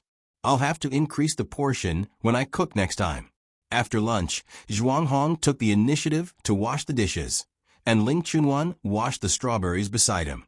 It was the strawberry season, and the red and bright strawberries were churning in the basin. Brother's room is probably not suitable for people for the time being. I'll clean up the room opposite mine later. You can live there. Ling Chunwan's room was the main hall of the courtyard. The main hall faced the south, and there was a separate room on both sides of the door. It was separated from the main hall by a carved wooden door. Do you want strawberries? Ling Chunwan raised her hand and handed a red strawberry to Zhuang Hong's mouth. Zhuang Hong slightly turned his head and felt a cold touch on his lips. He was slightly stunned, and his eyes fell on Ling Chunwan's bright smile. When she smiled, there were 2 small dimples at the corner of her mouth, and her eyes were curved. She was very cute. No matter how he looked at her, she was just a little girl who had not yet lost her childishness. She could not be considered a great beauty, but her eyes were extremely lively. He opened his mouth and stuffed the red strawberry into his mouth. It was very sweet. The fragrance of the strawberry melted between her lips and teeth. Her fingers grasped the strawberry leaves as she reminded him. Take a bite. The leaves haven't been plucked. A ripple suddenly appeared in his heart. He put the strawberry into his mouth and sucked on her finger. She was obviously stunned, and there was a moment of panic. She pulled back her fingers, lowered her head, and soaked her hands in the basin of water used to wash strawberries, not saying a word. Zhuang Hong was much taller than her. At this moment, he was looking down at her from above. He could see the little accessory on her head that was tied up in a bun. It was in the shape of a small yellow face. He could see the strands of hair fluttering around her ears. Her fair skin, small nose bridge, and slightly pursed lips were visible. Ling Chunwan was very timid. This was different from the other people of the same age in his impression of the Ling and Gu families. The Gu family was headed by Gu Sinian, the daughter of Gu Yiwechen, who was now a tycoon in the overseas hotel industry. Including the young masters and young ladies of the Gu family, they were all domineering young masters and young ladies of the Gu family. The Ling family was headed by the current head of the Huanyan Corporation, Gu Yao. Because he became the head of a corporation at the age of 12, he could be considered the boss of this group of people in Lanjiang City. He brought about a group of hedonistic people. People outside said that this group of 2nd and 3rd generation heirs of the Ling and Gu families did not dare to do anything other than murder and arson. In fact, in Zhuang Hong's eyes, the outside world still had a certain misconception about the hedonistic people of these 2 families. After all, they dared to do anything, including murder and arson.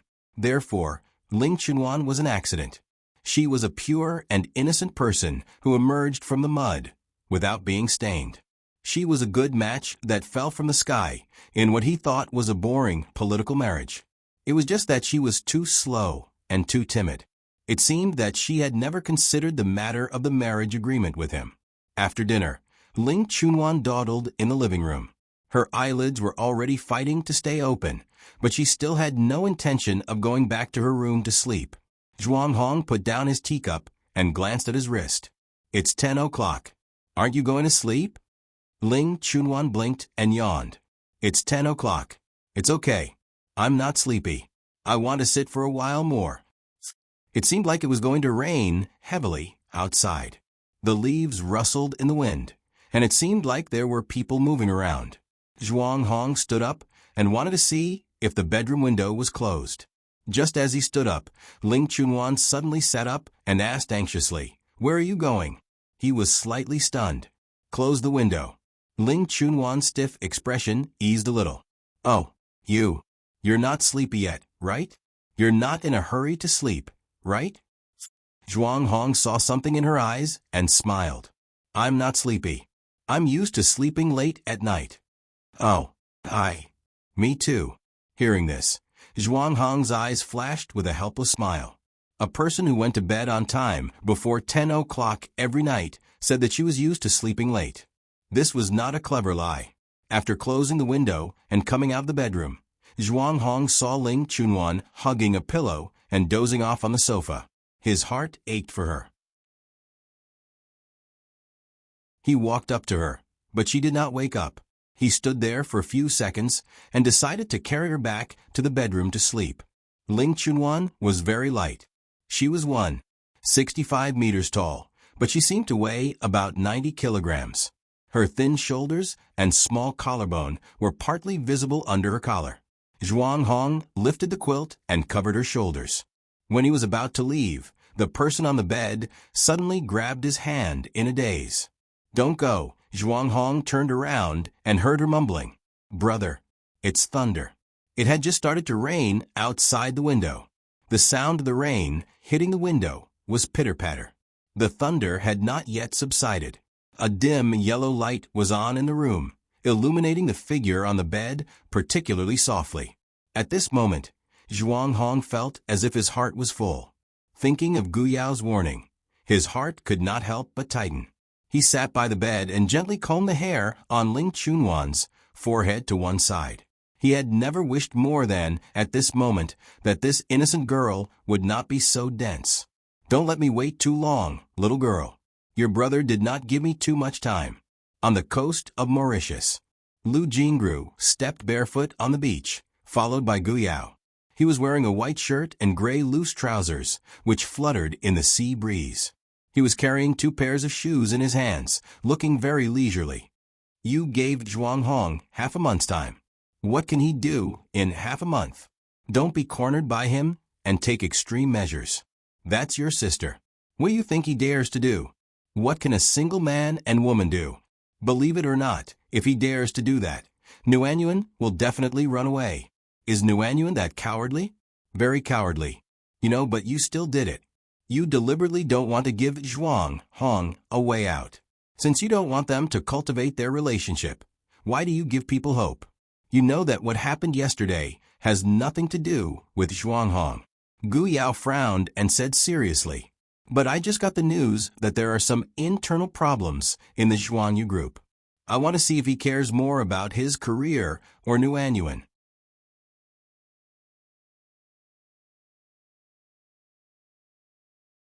Chapter 580. Gu Yao had high hopes for Zhuang Hong. So far, there were only a handful of people whom he had high hopes for. But as Lu Jingru had said, he hadn't known Zhuang Hong for long, so he didn't know what kind of person he was. Other things weren't important, but it was very important to him to know how his brother-in-law placed his sister in his heart. When Ling Chunwan woke up, it was already 7 o'clock the next morning. The biological clock of waking up at 7 o'clock was a powerful existence. She wanted to sleep a little longer, but when she closed her eyes, she felt that she was holding something in her hand. She was so scared that she shook it away and shrunk back to the bed. A muffled groan came from beside the bed. She saw that Zhuang Hong was sitting on the carpet. He had been lying beside her, but now that she had woken him up, he sat up straight. There was a dazed look in his eyes, as if he had slept the whole night. "Why are you here?" Ling Chunwan hugged the blanket, looking alert. Zhuang Hong frowned. "You don't remember?" Ling Chunwan was stunned. She didn't remember what happened last night, and she didn't even remember when she went to bed. She only remembered that she slept very well last night. The rain outside the window had stopped, probably because it had just stopped. She could still hear the sound of water dripping from the eaves to the ground. There was thunder, and you had a nightmare. You pulled me and didn't let me go. You really don't remember?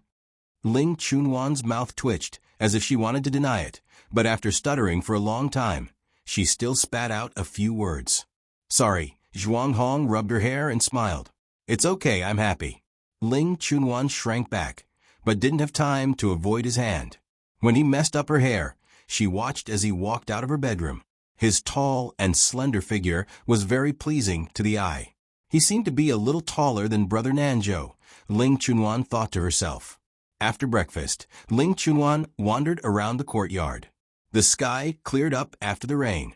It was much more refreshing outside, reducing the sultry summer heat. There was a water lily tank in the courtyard, which was in full bloom at the moment. There were 5 or 6 carps swimming happily in it. She had fish food in her hand, and when she sprinkled a handful of it, the 5 or 6 small fishes swam over to snatch the food. She smiled particularly freely. Zhuang Hong was reading a newspaper in the living room. The door was facing the water tank. Through the bamboo curtain, he could clearly see Ling Chunwan's figure and hear a string of bell-like laughter. The phone on the table suddenly rang. When he saw the caller ID, Zhuang Hong's expression changed slightly. Zhuang Yu's voice came from the phone. "It's Mom's birthday this weekend. You'll be back, right? I don't have time now. I'll explain it to Mom at the end of the month." "Brother, are you crazy? You are the vice president of the Zhuang Yu group. If you don't come back, who will receive the guests? Mom is old. Do you know what she's planning to do at this birthday party? She will definitely announce who will take over the position of chairman of the Zhuang Yu group in the future. You must come back. You think too much. It's not that easy for Mom to announce who will inherit the Zhuang Yu group. There will always be a board of directors to vote. To put it bluntly, you just don't want to come back. For that girl who's still wet behind the ears, have you lost your mind? Do you know that there's a serious financial problem in the group now?" "I know." Zhuang Hong raised his head and glanced at the door. The girl's smile was particularly dazzling under the sun. "I'll solve it." "How are you going to solve it? By relying on that girl?" "This is my own problem." Zhuang Hong, hearing the hysterical voice on the phone, Zhuang Hong hung up the phone without hesitation, got up and walked out of the door. "Do you want to go out for a walk?" Ling Chunwan heard the voice behind her. She turned around and saw Zhuang Hong standing at the door. He lifted the curtain with one hand and was looking at her. "The weather is very good. The lotus flowers in the nearby park have bloomed. Do you want to go and have a look?" Ling Chunwan's face broke into a smile and nodded seriously. "Okay." The nearby buildings were all old, and the only park was also a famous scenic spot. It was summer vacation now, so there was an endless stream of tourists. After Ling Chunwan was squeezed twice, Zhuang Hong held her hand tightly. "There are a lot of people. Follow me." The weather was hot, and her palms were sweaty. Ling Chunwan wanted to pull her hand back, but she failed several times.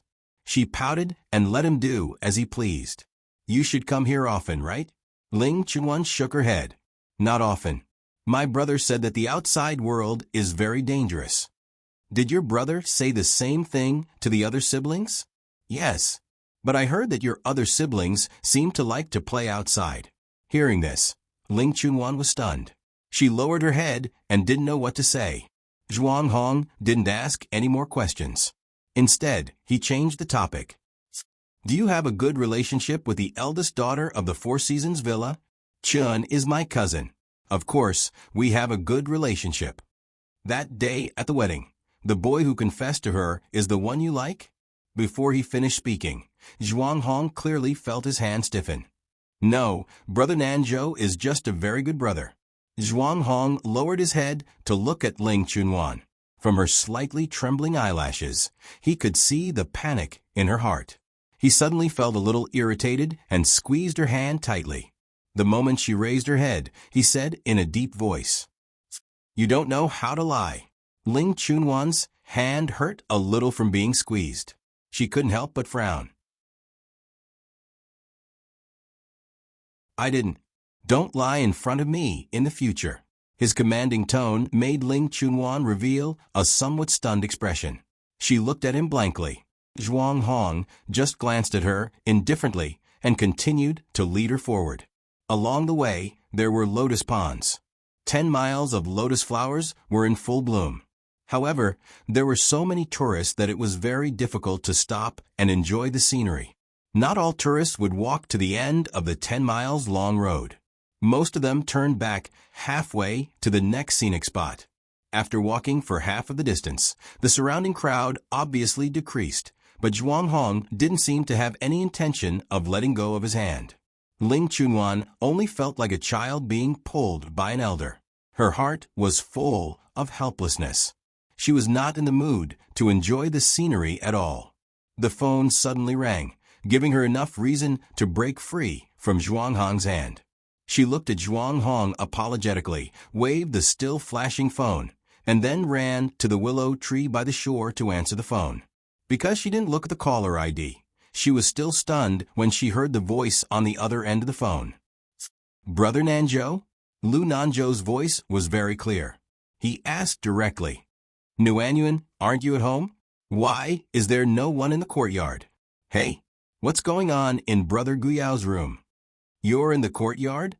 Ling Chunwan almost bit her tongue. "I just arrived. I came with Chun. When are you coming back?" This time, she really bit her tongue.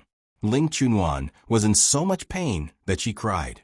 She stuttered for a long time. I'll be back later."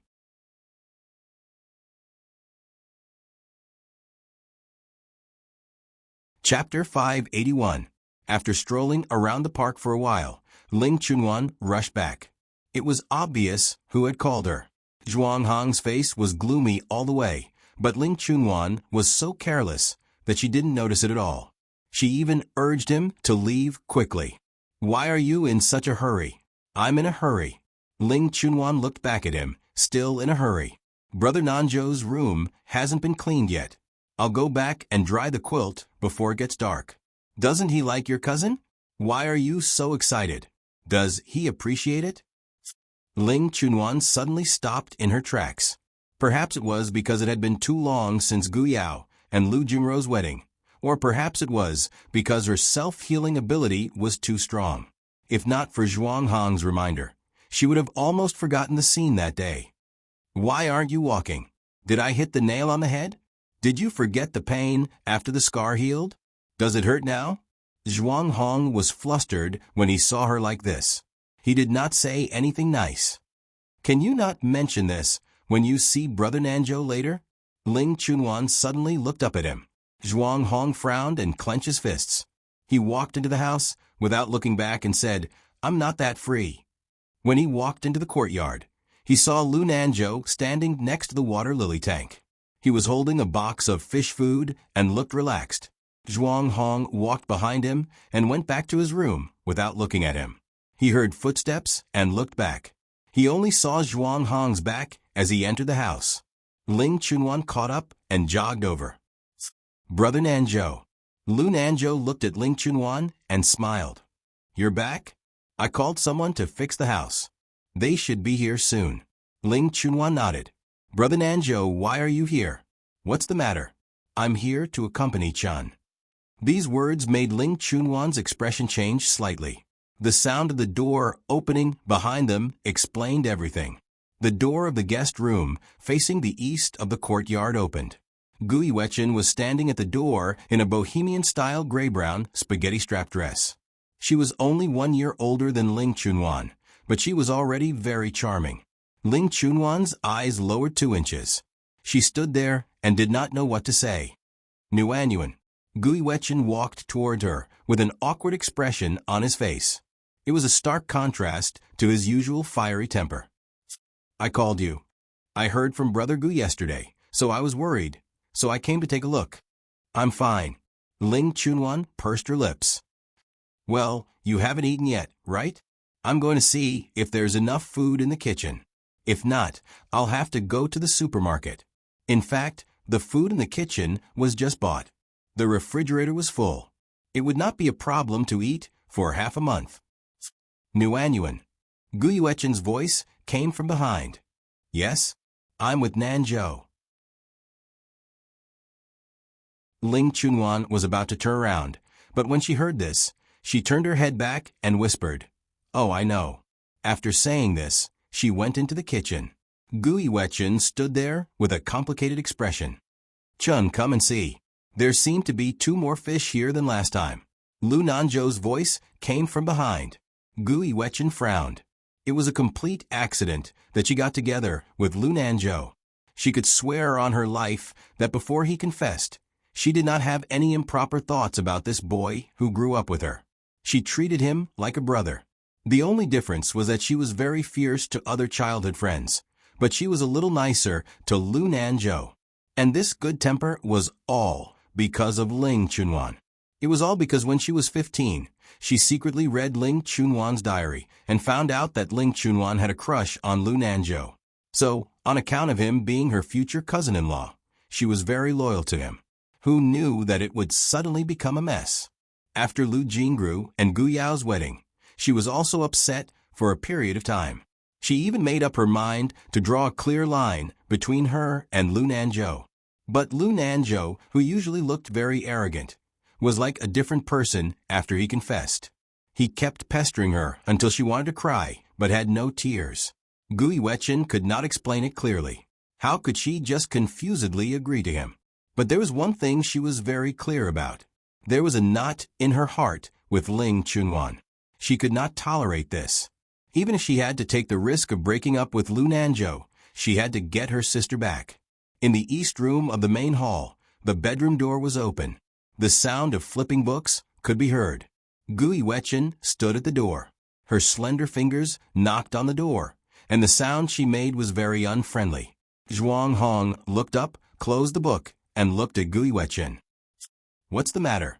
I want to talk to you about the matter between you and Nuanyuan. Gu Yuechen had always spoken like this.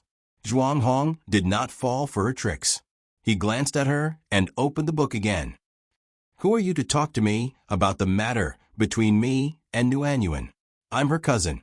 I have the right to ask about her happiness. My aunt and uncle were confused for a moment. That's why they casually arranged such a ridiculous marriage. I can't agree to it. You agree? But didn't you steal the person she likes? What right do you have to talk about her happiness? Zhuang Hong asked her calmly. He did not even raise his head. Gu Yuechen had a glib tongue for more than 10 years since she could speak. When she met Zhuang Hong, she was at a loss. After holding it in for a long time, she finally gave up. Did Nuanyuan say that to you? Anyone can see that. Zhuang Hong sneered. If you really feel sorry, you should take your little boyfriend and move out. There's a saying that goes, out of sight, out of mind. Gu Yuechen, who had always been unafraid of people, was rarely speechless. She closed the door and left the main hall obediently. However, she still had to confirm with Ling Chunwan if she wanted to move out. Ling Chunwan was busy in the kitchen. During this time, Lu Nanzhou came in and took the initiative to ask for help. After looking around, Ling Chunwan pointed at a few clean tomatoes on the table. Why don't you help me wash the tomatoes? So when Gu Yuechen came in, she saw a very harmonious scene. Ling Chunwan was cooking with a cooking spoon. On the cooking table next to her, Lu Nanzhou was washing the tomatoes with his sleeves rolled up. The two of them were talking and laughing. She thought about what Zhuang Hong said just now. Maybe he just said it to annoy her? Gu Yuechen breathed a sigh of relief in her heart. She pretended to be relaxed and greeted her. Nuanyuan, what delicious food did you make? Clang. The spoon hit the edge of the pot, making a loud noise and splashing sparks. Ling Chunwan exclaimed and hurriedly took 2 steps back. Nuanyuan, are you okay? Gui Wechen rushed forward and grabbed her wrist. Are you burned? Ling Chunwan's face was pale. After a few seconds of silence, she pulled her hand out and said in a muffled voice, I'm fine. You and Brother Nanzhou can go to the living room to rest. I'll call you when it's time to eat. I'll clean up.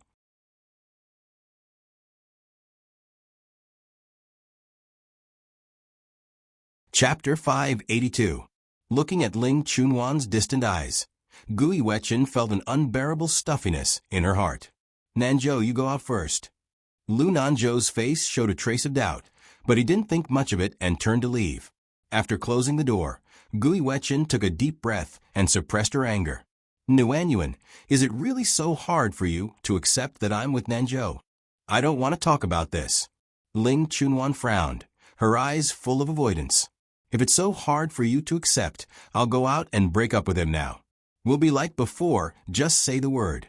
He likes you, Chun. There's no point in you doing this. Ling Chunwan lowered her head and held her red wrist with a calm expression. I don't care. I just want to know if you're so uncomfortable with me being with him. If so, I'll break up with him, as long as we can be like before. Ling Chunwan's frown deepened. Chun, you don't have to be like this. I didn't mean that. I just need time to resolve this embarrassment in my heart. I can do it, but you can't, right? Gui Wechen's face was livid. Just because Lu Nanzhou confessed to me, even if I'm not with him, you still want to draw a line between us. Ling Chunwan, what's wrong with you? How can you be so stubborn? Do you know what you want? You've been like this since you were young. If you don't say it, how can others understand? What's the point of hiding? If I didn't come to you, were you planning to hide from me forever? The air was silent for a long time. Ling Chunwan turned off the stove and said softly, Let's eat. Get ready to eat. This dish is ready. Gui Wechen was so angry that she saw stars. She slammed the door and left. He had clearly come to apologize, but in the end, he couldn't suppress his temper. No matter what he said or did, it seemed like he had bullied her again. It was too cowardly. Ling Chunwan stood in place for a long time, staring at the pot of food with a complicated expression. Her temperament and that of Gui Wechen were polar opposites. One was lukewarm, while the other was aggressive. They would often talk nonsense for half a day, and now it seemed that they were in such a state. After setting the table, she went to the living room to call for Zhuang Hong, only to find that there was no one in the living room. She went to all the rooms in the courtyard, but still couldn't find him. In the end, she had no choice but to knock on the bedroom door of the east room of the main hall and ask Zhuang Hong, Where are Chun and the others? Zhuang Hong glanced at her and said in a lukewarm tone, You didn't ask me to look after it for you. Seeing that she did not speak, Zhuang Hong sighed in his heart. How did he end up with such a clown? He said reluctantly, I heard the sound of the luggage wheels outside. They should have left. Left? Ling Chunwan was stunned. Where are they going? To stay in a hotel, of course. Zhuang Hong looked at her from the corner of his eyes. Don't tell me that you want them to stay? Ling Chunwan's reaction was unexpected to Zhuang Hong. She looked completely relieved. She looked up at him, her eyes sparkling. Then let's eat. There are so many dishes today we might not be able to finish them. She was frank and straightforward. All her emotions were written on her face. How did he meet such a clown? Zhuang Hong's slender fingers grasped the pages of his book, and the deep look in his eyes suddenly turned gentle. The awkwardness that had been going on for a long time was all gone because of Ling Chunwan's relieved expression. During the meal, Zhuang Hong mentioned that there was a family dinner this weekend. Where is it? The capital. Oh, it's Friday today. Then you should pack up and go back early. Otherwise, you won't be able to make it. You're going back with me. Zhuang Hong's tone was unquestionable. Ling Chunwan's mouth twitched. She looked surprised. Why? It's your family dinner. Why should I go? You're my fiancé. You should be there. What fiancé? Don't joke around. Ling Chunwan avoided Zhuang Hong's eyes and said softly, When my brother comes back from his honeymoon, I'll make it clear to him. Zhuang Hong's expression changed. What do you want to make clear? About the annulment of our engagement. What era are we in now? You want to annul our engagement? Zhuang Hong's expression completely darkened. Yes, I'm just... Zhuang Hong slammed his chopsticks on the table. He stared at Ling Chunwan with a livid expression. You can't let go of that guy, Lu Nanzhou. Ling Chunwan frowned. What are you doing? I've been living here for almost half a month. What do you think I am? A friend? A friend? Zhuang Hong was so angry that he wanted to vomit blood. He slammed the table and stood up. Okay, a friend. You're really polite to your friends. That afternoon, Zhuang Hong began to pack up. Ling Chunwan walked around the living room. She leaned against the door and asked, You're leaving just like that? What else can I do? Zhuang Hong looked back at her. There was some expectation in his eyes. As long as she said that she wanted him to stay, the suitcase would be turned over immediately. I haven't finished eating lunch. It's okay to heat it up, but I can't finish it alone at night. Then keep it to feed the stray dogs. Zhuang Hong's face was sullen. After he said that, he regretted it. The words keep it to feed the stray dogs sounded like he was scolding himself. So, he packed up even more violently. Half an hour later, Ling Chunwan came in with the freshly made green dumplings. Do you want to have some snacks for your afternoon tea? The food on the plane isn't very good. Zhuang Hong hesitated for a while. In the end, he decided not to go against the food. So, he ate a bowl and didn't talk to Ling Chunwan. After he finished eating, he went back to the room and continued to pack. A shirt was folded 4 or 5 times. When the suitcase was full, he poured it out again. When he heard footsteps, he continued to pack. I sealed some green dumplings for you. Take them with you on the plane. When you get there, you can cook them in the pot. Last time, you said that you liked to eat this pickled vegetable. I sealed a jar for you and put it together with the green dumplings. You don't need to put this in the fridge. I made this candied fruit myself. If you feel uncomfortable on the plane, you can eat some. Ling Chunwan. Zhuang Hong finally couldn't take it anymore. Are you done? I don't need these things of yours. Have you thought about what I want? What do you want? Zhuang Hong suddenly approached her. I brought you out of Mauritius and let you live on the island for a month. Then, I lived with you in the old house in the wilderness for half a month. I ate and lived with you every day. I ran in the morning, drank tea in the afternoon, and walked in the evening. I coaxed you to sleep even when it was windy, rainy, and thunderous. Other than me, which other man has been so patient with you? Ling Chunwan's back was against the wall. She swallowed hard and muttered, My brother. Zhuang Hong's face was livid. He raised his voice and said, Except for your brother. Haven't you thought about why? Why? Seeing that Ling Chunwan was still in a daze, Zhuang Hong was furious. He pressed Ling Chunwan against the wall. Because I like you. I'm willing to spend time on you. There's no other reason. It's just because I like you.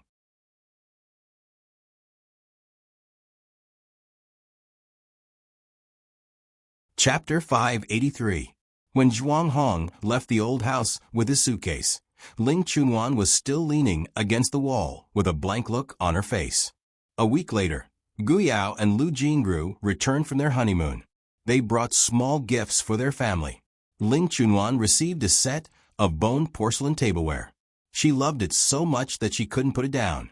I knew you would like this. Lu Jingru pushed Gu Yao and squeezed out a seat on the sofa between the brother and sister. Ling Chunwan was picked up by Ling Yufeng. Ling Yufeng drove a light yellow Lamborghini and parked it at the entrance of the old house. He was wearing sunglasses and a flashy burgundy casual suit and leaned against the car door. His panicked look almost attracted the attention of the entire old town. Ling Chunwan couldn't wait to find a scarf and wrap herself up. Reluctantly, she was stuffed into the car by Ling Yufeng. The car sped all the way. When they arrived at the Hanyan Villa, she was scared half to death. The Hanyan Villa, known as the first villa in Lanjiang City, returned to its former liveliness because of the return of Lu Jingru and Gu Yao. It was a summer resort. In addition to Gu Yao, who lived here all year round, Gu Yao and Ling Chunwan's parents also came back to stay for a period of time every summer to entertain their friends and their friends' children. In Ling Chunwan's childhood memory, the Hanyan Villa was like a children's paradise. Gu Yao took over his father's job early, so when there was no tiger in the mountain, the monkey became king, leaving a lot of room for the young children to use their imagination. Every winter and summer vacation, Gu Yuechen became the king of the children here. Except for Ling Yufeng, who was her sworn enemy and had a brother, Ling Dongqing, who could betray him at any time. The others were all her subordinates. Lu Nanzhou was Gu Yuechen's advisor.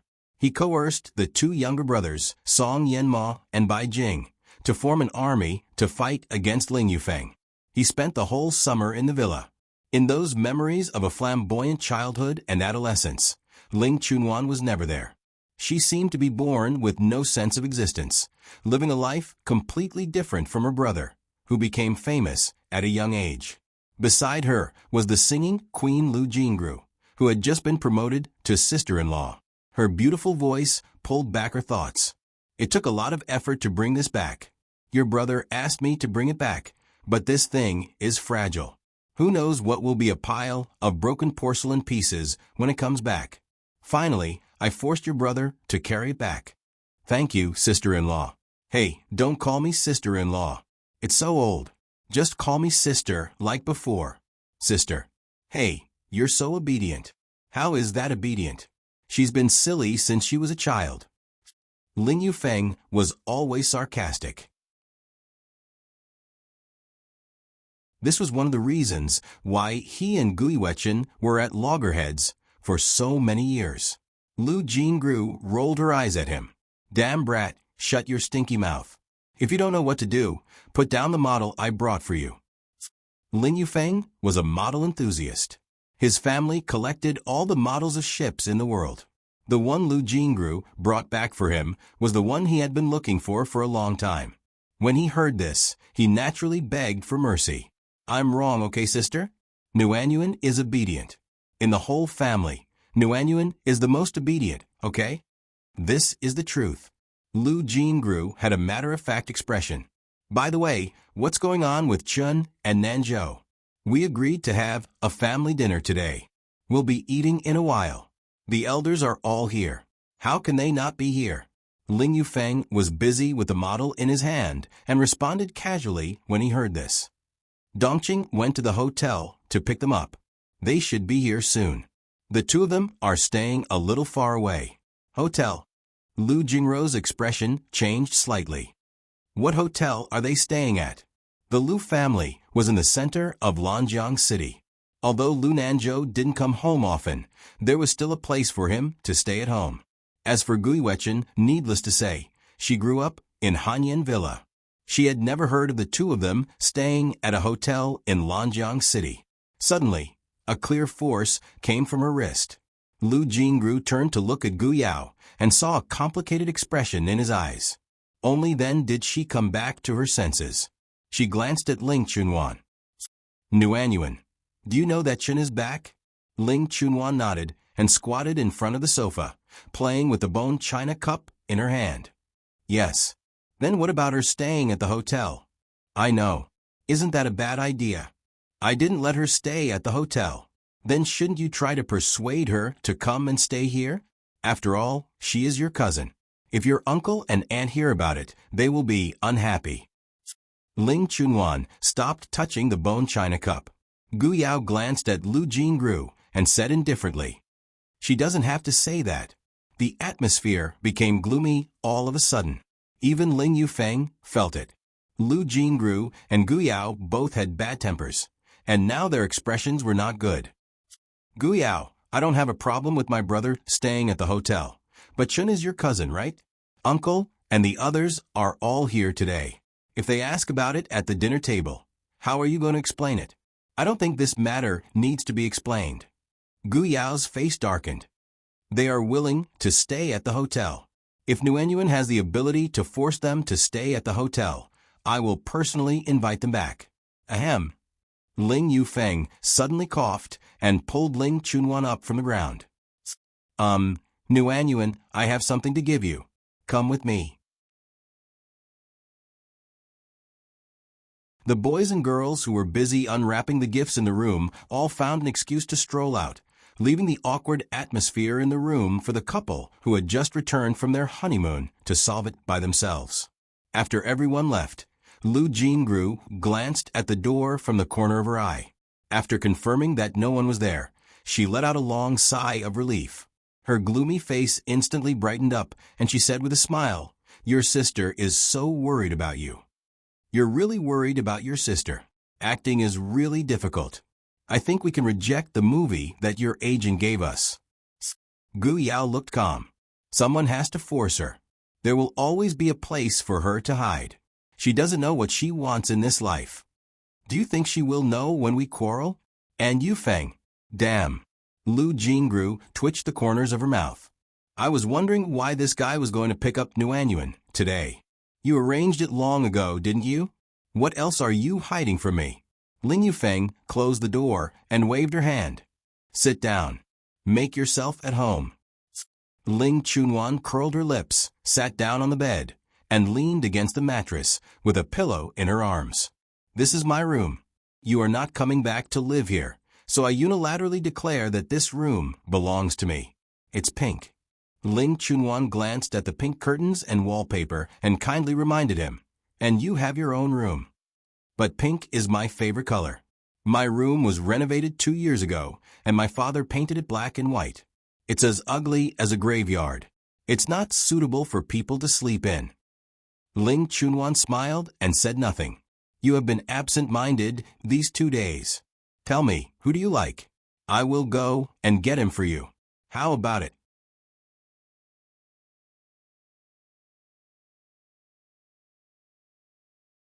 Chapter 584. Ling Chunwan glanced at Ling Yufeng, not concealing the disdain in her eyes. What else can you do besides drinking and flirting with girls? Ling Yufeng was the most dandy of the Ling family's descendants. He had been to all the nightclubs in the streets of Lanjiang City. Everyone who opened a bar knew his name. When he was 15 years old, he became famous for his glorious feat of drinking in the most famous bar street of Lanjiang City overnight. He was known as the nightclub gold belt. Ling Yufeng wasn't angry at his cousin's words. He stretched, sat down, and leaned against the head of the bed lazily, looking like a softy. Don't blame me for not reminding you.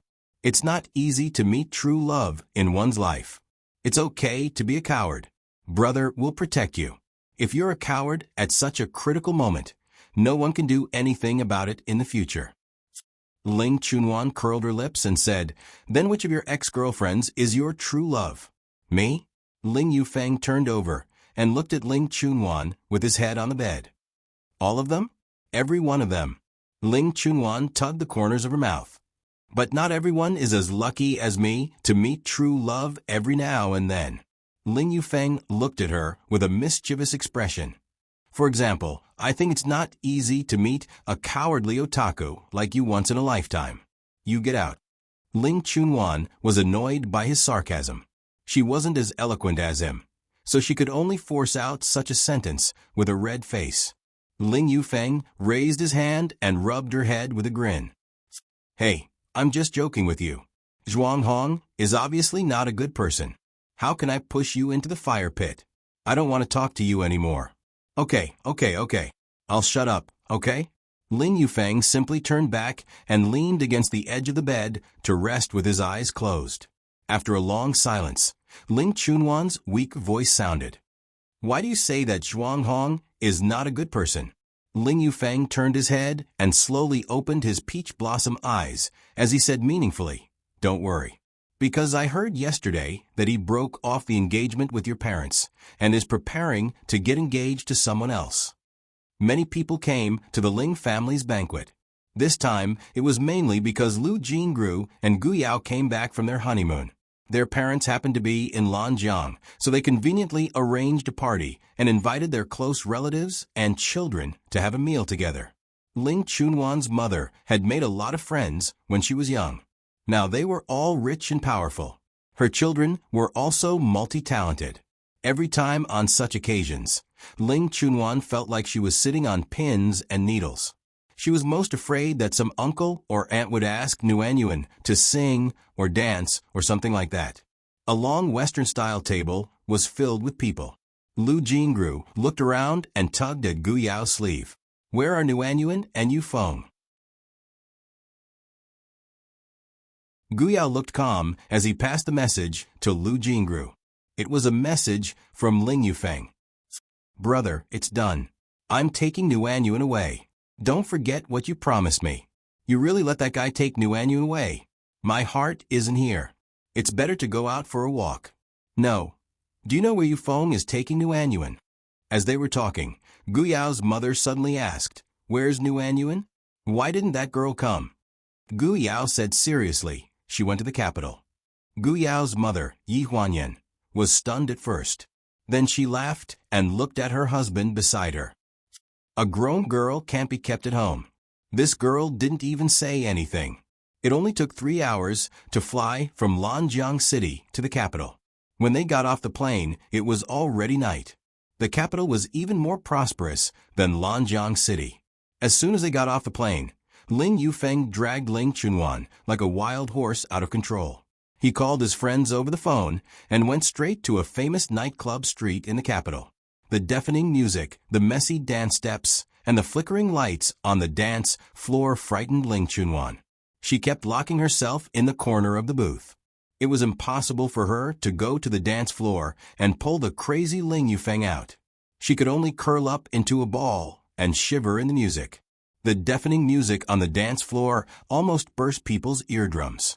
Ling Yufeng's new female companion pointed in the direction of the sofa and shouted at the top of her voice, "Little brother, is that little girl your girlfriend?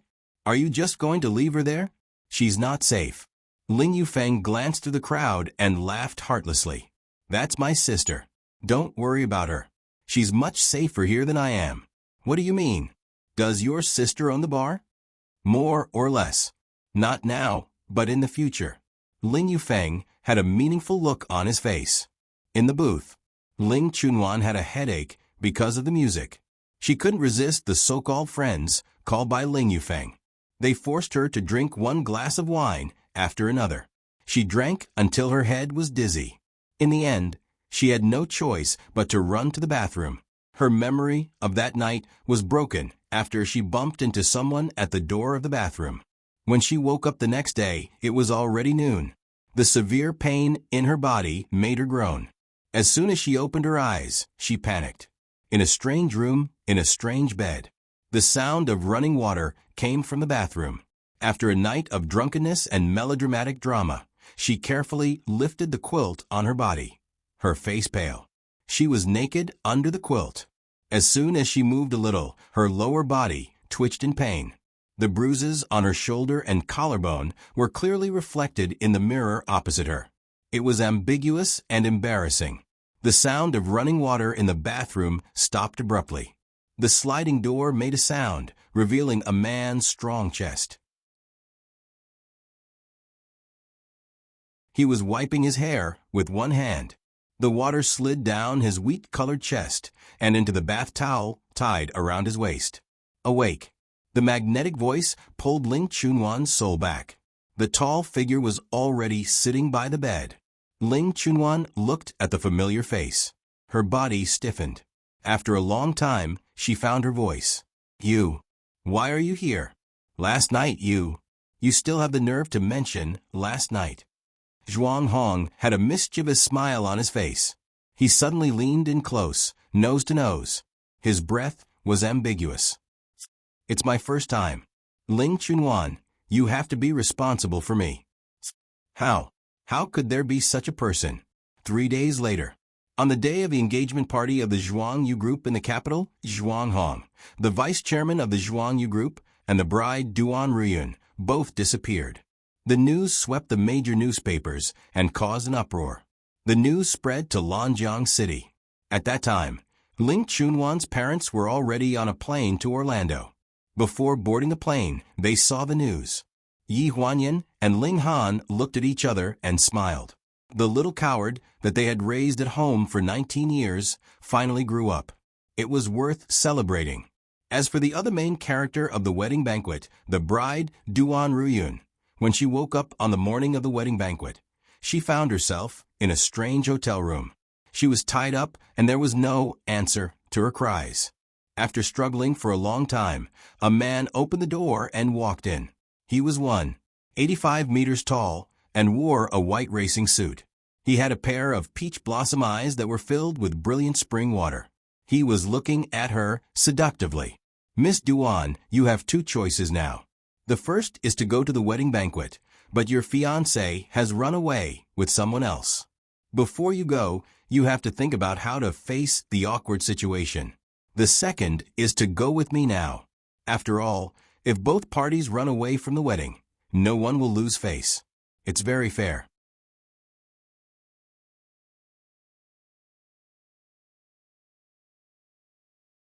Chapter 585. In the early autumn, the Huanyin Group announced 2 wedding announcements in 1 year, which attracted a lot of attention. The first wedding was announced 2 years ago, but because of the special identity of the two parties, people paid attention to it for 2 years. The wedding was held in Mauritius in June. The groom was the group's president, Gu Yao, and the bride was the singer and rock queen, Lu Jingru, who had countless fans all over the world. The wedding was very casual. The bride and groom sang and danced at the wedding, which was in line with the style of this young and famous newlyweds. But what was surprising was that in less than 3 months, the Huanyin Group and the Zhuangyu Group of the capital announced that they would hold a wedding ceremony for Zhuang Hong, the vice president of the Zhuangyu Group, and Ling Chunwan, the second daughter of the Huanyin Group. The announcement was too sudden. Many people knew Zhuang Hong, but only a few people knew about the second daughter of the Ling family.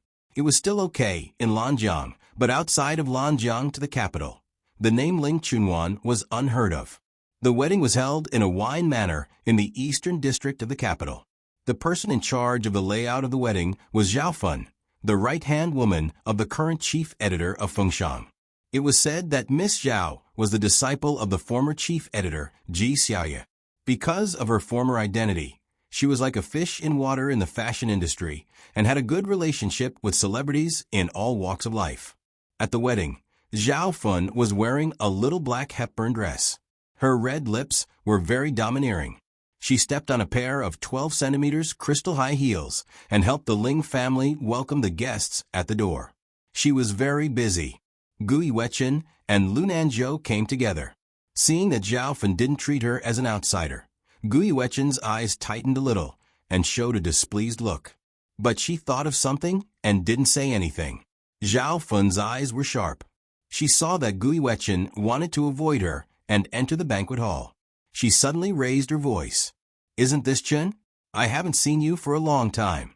I thought you wouldn't come because of Nuanyuan's wedding." Gu Yiwechen glanced at her. "Nuanyuan is my cousin. How can I not come? Don't sow discord." "Sowing discord?" Zhao Fun giggled. "Miss Gu, don't blame everything on me. I just find it strange that you haven't appeared by Nuanyuan's side for a long time. After all, you're cousins.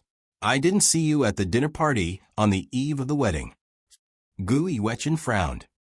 "What does that have to do with you? It has nothing to do with me.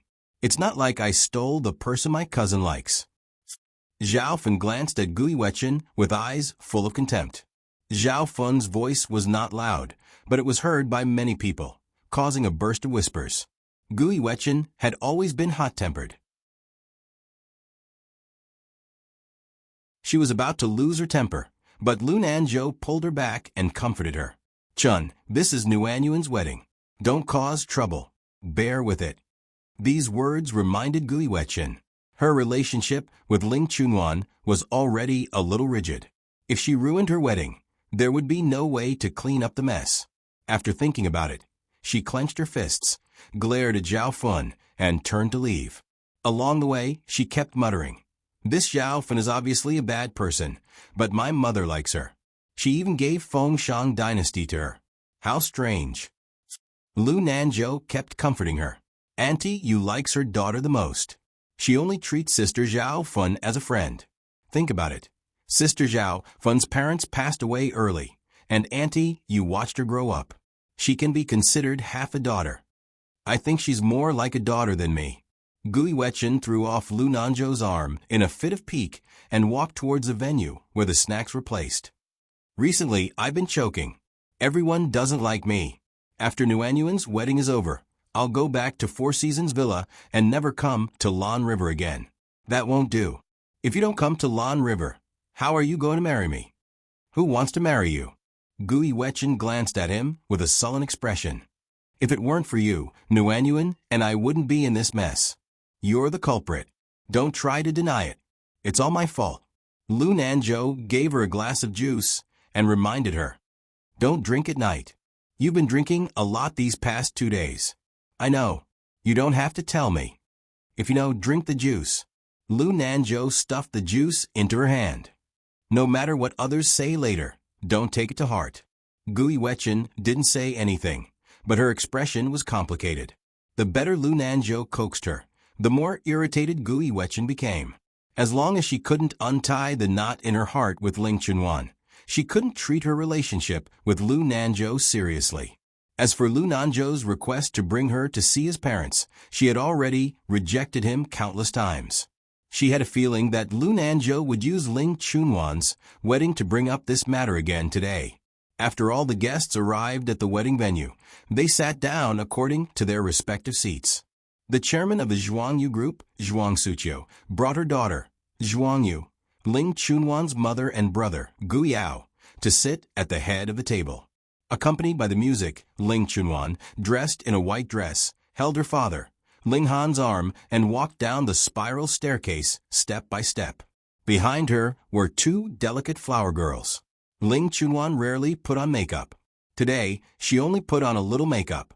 Her face was rosy and filled with a happy smile. Seeing this expression, Gui Wetchin heaved a sigh of relief.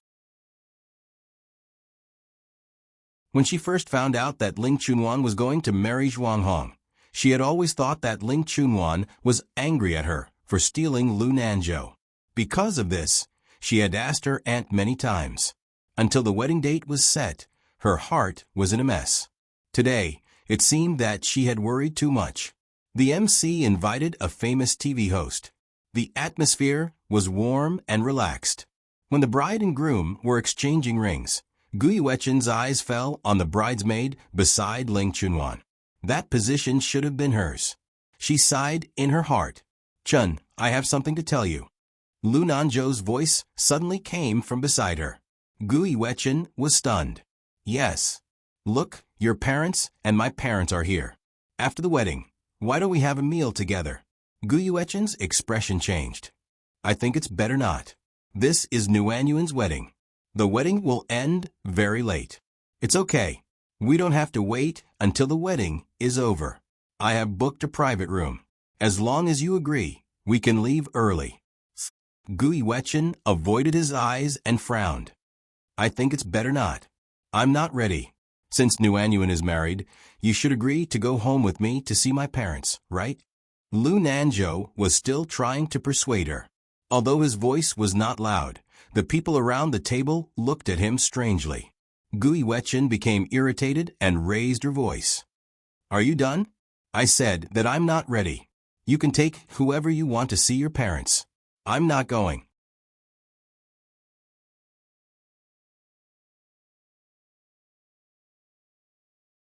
Chapter 586. Lu Nanzhou's face darkened on the spot. Even a good-tempered person would not be able to bear being scolded like this. Even though Lu Nanzhou had repeatedly hinted that Gui Wetchin had such a temper, he could not stand that she had vented her anger on him over and over again for so many months because of him. Although this scolding was drowned out by the music, it attracted the strange gazes of the surrounding people. Is that the eldest daughter of the Gu family? She has such a fiery temper. Is that her boyfriend next to her? Are they having an argument? Does she have such a temper towards her boyfriend? It's really better to see than to hear 100 times. Isn't that so? She could blind one of the kidnappers' eyes at the age of 12. What a fierce girl. The surrounding whispers all showed the impression of Gui Wetchin in everyone's eyes. Gui Wetchin was famous for her fiery temper in Lanjiang City because she was kidnapped when she was 12 years old. Although she was the eldest daughter of the Four Seasons Villa, she grew up in Lanjiang City. At the age of 12 or 13, she led a group of young girls and boys of the Hanyan Villa to occupy the mountain and act like the bandits in wuxia novels, who stood at the entrance of the villa to collect money. At that time, the elders who had a good relationship with the villa all took it as a child's joke and gave her a red packet as a means of entertainment. The people who entered and left the villa were not only Yi Huanyan and Ling Han's friends, but also many business partners with deep backgrounds. The business partners relied on the villa to take care of them and were eager to ask these living ancestors for something to show their sincerity. However, there were not only these people strolling around the villa, there were also many business rivals. Ling Han and Yi Huanyan were good at doing business. No one dared to provoke them in the open, so it was inevitable that someone would make a move in the dark. The 12-year-old Gui Wechen was the king of the mountain at the entrance of the villa for half a month. Then one day she was kidnapped, together with Lu Nanzhou and Ling Chunwan, who were dragged out by her to be her advisor. They were blindfolded, stuffed into a Mercedes-Benz, and taken directly to an abandoned station in the wilderness. The result was very unexpected.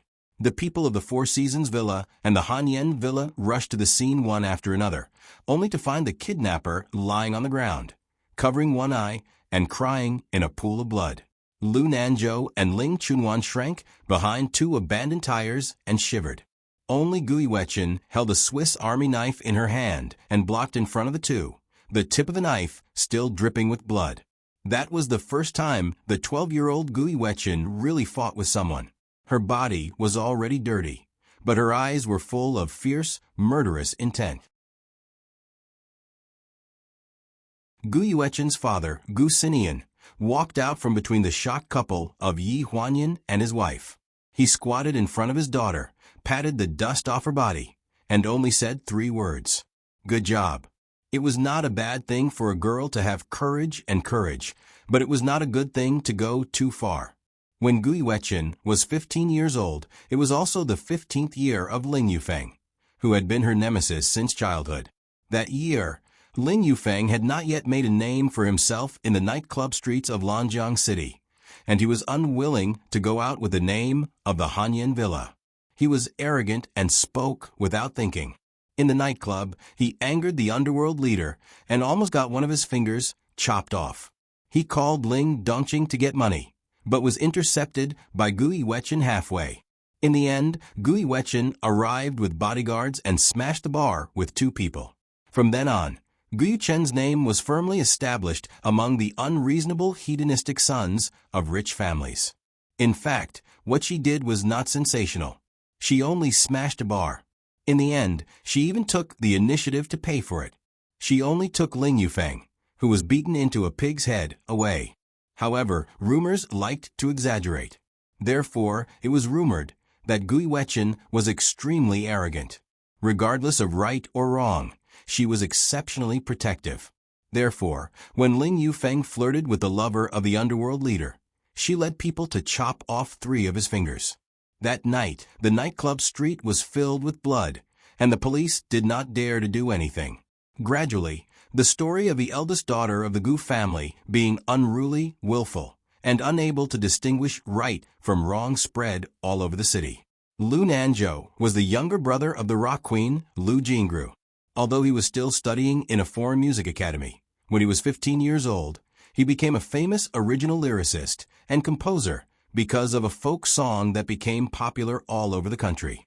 He received widespread attention from the outside world. 2 months ago, the photo of him kissing Gui Wechen at the airport was posted on the internet and caused a lot of discussion. Gui Wechen's identity, family background, and past glorious deeds spread all over the internet, both black and white. A large number of people cried and shouted for Lu Nanzhou to break up with her. Gui Wechen had never cared about other people's opinions. With fans clamoring like this, she became more and more annoyed with Lu Nanzhou. Several times at the airport, she deliberately glared at Lu Nanzhou when she clearly liked to see people taking photos. Lu Nanzhou knew her temper, so he did not take it seriously and even explained for her on Weibo. However, this time, in front of so many people, Gui Wechen did not give him face and scolded him. It was indeed too much. Even if Lu Nanzhou had a good temper, he could not stand so many people watching him being scolded by his girlfriend. It was still an unreasonable statement. What did she mean by, "I can take whoever I want to see your parents"? Gui Wechen, what do you mean? Lu Nanzhou's face was gloomy. Forget it, I don't want to argue with you here. Gui Wechen's face was cold as she stared in the direction of Ling Chunwan's bridesmaids. Her reaction to Lu Nanzhou was very perfunctory. Am I the one arguing with you? Lu Nanzhou was so angry that he almost vomited blood. All these days, when have you not been the one making trouble for no reason? Just because of Nuanyuan? What did I do wrong? Why are you venting your anger on me?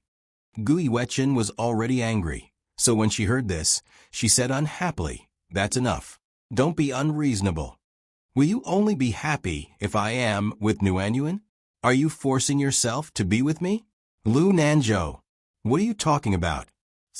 Gui Wechen finally realized that something was wrong and looked at him in surprise. Lu Nanzhou slammed the table and stood up. He stepped onto the red carpet and strode to the wedding stage. He stood in front of Ling Chunwan and interrupted the wedding ring exchange ceremony. The MC was confused, but he quickly came back to his senses and tried to save the situation. Family and friends would like to give their blessings to this couple. Sir, you, Ling Chunwan. Lu Nanzhou snatched the microphone from the MC's hand and stared straight at Ling Chunwan. His voice thundered, and he did not hide the anger in his eyes. Zhuang Hong was unhappy. He shielded his wife and said coldly to Lu Nanzhou, "What are you doing?" Lu Nanzhou took a deep breath and said, "I just have something to ask Nuanyuan. It has nothing to do with you, and I won't disturb your wedding." A timid face appeared behind Zhuang Hong. Ling Chunwan looked at him blankly. "Brother Nanzhou, what do you want to say? If I say that the person I like is you, would you be willing to leave with me?" Now, Zhuang Hong's face was ashen. He stared at Lu Nanzhou gloomily. There was an uproar below the stage. Lu Nanzhou's parents were in disbelief and hurriedly stood up from the VIP seats. "Are you kidding?" Ling Chunwan coughed dryly and looked embarrassed. "I'm serious. As long as you are willing, we can go and get our marriage certificate now." Ling Chunwan's mouth twitched. "Sorry, I'm not willing."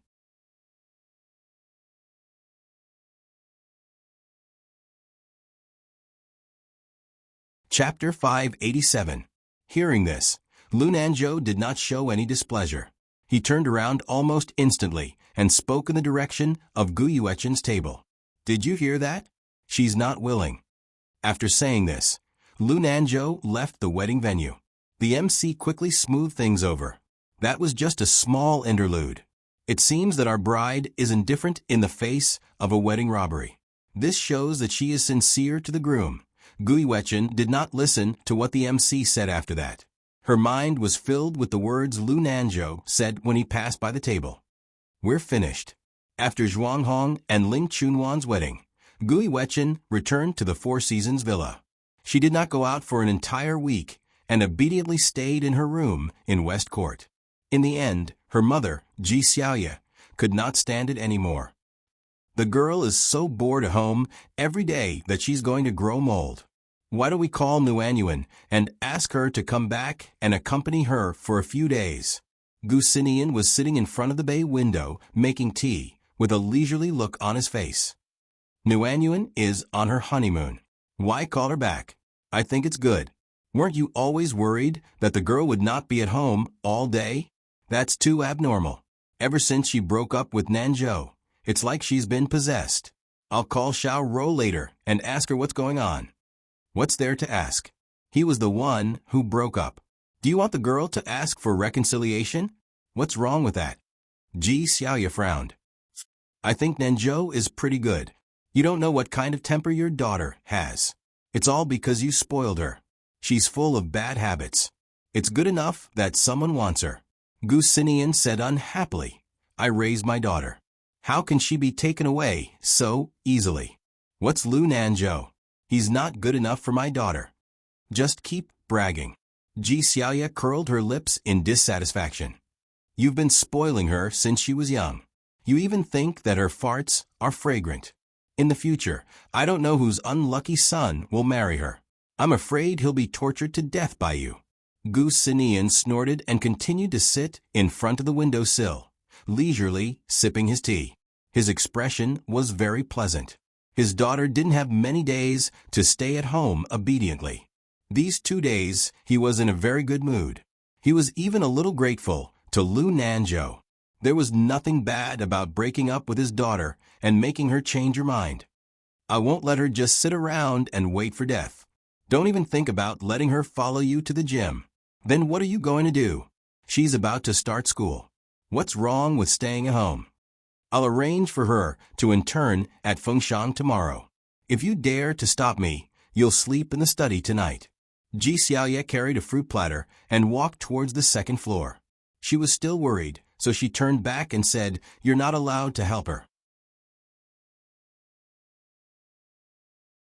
Otherwise, you'll sleep in Nanyuan." Ji Xiaoya had made up her mind to send her daughter to be reformed. Since the day Gui Wechen was born, she had been doted on by everyone, especially Gu Sinian. After giving birth, Ji Xiaoya finally understood why her mother-in-law had urged her to have a child. She originally thought that Gu Sinian didn't like children. However, after giving birth to her daughter, she realized how much of a comfort it was to have a child for Gu Sinian. His daughter had almost become an outlet for him to make up for all the mistakes he had made in the first half of his life. He poured all his energy into his daughter. Since she was young, he would grant her every request. Even if it was wrong, it was right in his eyes. This excessive doting made Ji Xiaoya feel dissatisfied, so she sent her daughter to live in Lanjiang's Hanyan Mountain Villa when she was 5 years old. She ate, lived, and went to school with Ling Chunwan and the others. She would only come back to live in the Four Seasons Villa during winter and summer vacations every year for a period of time. However, this didn't stop Gu Sinian from doting on her. Since she was young, Gui Wechen didn't know what fear was. She also rarely cared about other people's feelings. She always did things her own way and gave people a headache. When Ji Xiaoya heard that she was with Lu Nanzhou, she was shocked. In fact, even Ji Xiaoya could tell that although Nuanyuan didn't like to talk, she had been by Lu Nanzhou's side since she was young. Anyone with a discerning eye could tell what was going on. Who would have thought that her own daughter would steal the person her cousin liked? This made Ji Xiaoya feel very touched. To put it more seriously, she was a little angry. She and Yi Huanyan had been good friends for decades. Later, they became sisters-in-law. They had never been angry. Naturally, she hoped that her children would get along well with each other. Gu Yao was born with a cold face and was difficult to get along with. However, these two cousins were about the same age and had grown up together. They should have been the closest relationship, but now it was a mess. The next day, Gui Wechen was taken out of the Four Seasons Villa by her mother. The plane flew directly to the headquarters of Fengshan Group in Los Angeles. As soon as they arrived at the company, Ji Xiaoya threw her to the Human Resources Department and arranged an internship in the Fashion Editorial Department. Although it was said to be an internship, in fact, it was just to help organize the photos and contact the celebrities who participated in the shoot. It was all trivial matters. Gui Wechen didn't take it seriously. With her identity as the eldest daughter, these people wouldn't dare to casually order her around. However, when she saw her immediate superior, her face completely darkened. She had an ominous feeling in her heart. Zhao Fun was wearing a business suit. She had a high ponytail and sharp eye makeup. She looked at her with a fake smile and stretched out a hand. "Yesterday, I heard from the teacher that you would be arranged to come in, so I took the initiative to ask you to come in. In the future, Sister Chun, you will be interning with me. If there's anything you don't understand, you can ask me." Gui Wechen had been at odds with this Zhao Fun, who liked to steal her limelight since she was young. Her mother clearly knew, but she still arranged it like this. This made her feel a surge of anger in her heart. "Ask you." She choked and said, "Who do you think you are? All day long, You use the identity of my mother's disciple to fool people outside. Do you have any shame, Xiaofun? Xiaofun was not angry. She retracted her hand and looked indifferent. You can look down on me, but this is Fengshang. It's the result of the teacher's years of hard work. You can't mess around. Last year, the teacher had no choice but to step down from the editor-in-chief position because of her poor health. However, the editor-in-chief position has always been empty. If you're not convinced, you can fight with me. Let's see who can sit in that position. Xiaofun was almost joking. She didn't take Gui Wechen, who was a little girl who hadn't even grown out her hair, seriously. No one was more suitable than her in terms of age, experience, qualifications, and even understanding of Fengshang. Since the age of 13, she had been very clear about what she wanted. Although she had no background, she still became the deputy editor-in-chief of Fengshang with her own abilities. She was not like this eldest daughter, who only knew how to bully others with her power. Of course, you can also choose to tell the teacher that you don't want to stay here. After all, the family business is more suitable for you to inherit. I think Uncle Gu will give the Gu Corporation to you unconditionally. Gui Wechen clenched her fists. Xiaofun, are you provoking me? So? I'll stay. Gui Wechen looked up at the charming woman in front of her and said coldly, don't be complacent too early. So what if you bully others with your power? Don't forget, I'm my mother's biological daughter. I'll do as you wish and bully others to the end.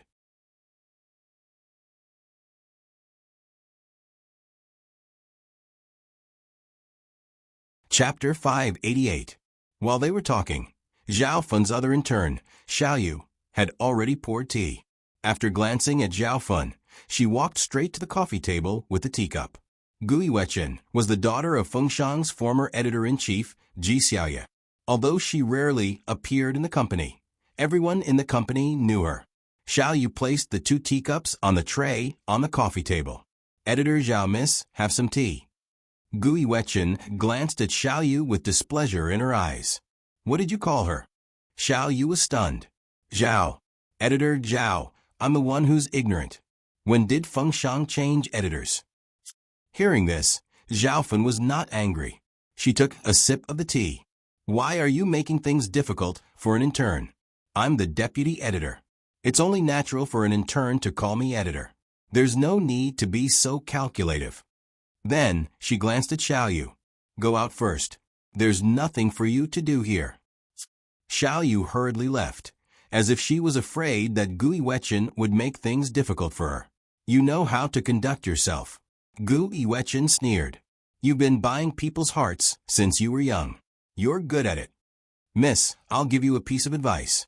This is Fengshang, not the Four Seasons Villa. It's not a place where Uncle Gu can interfere.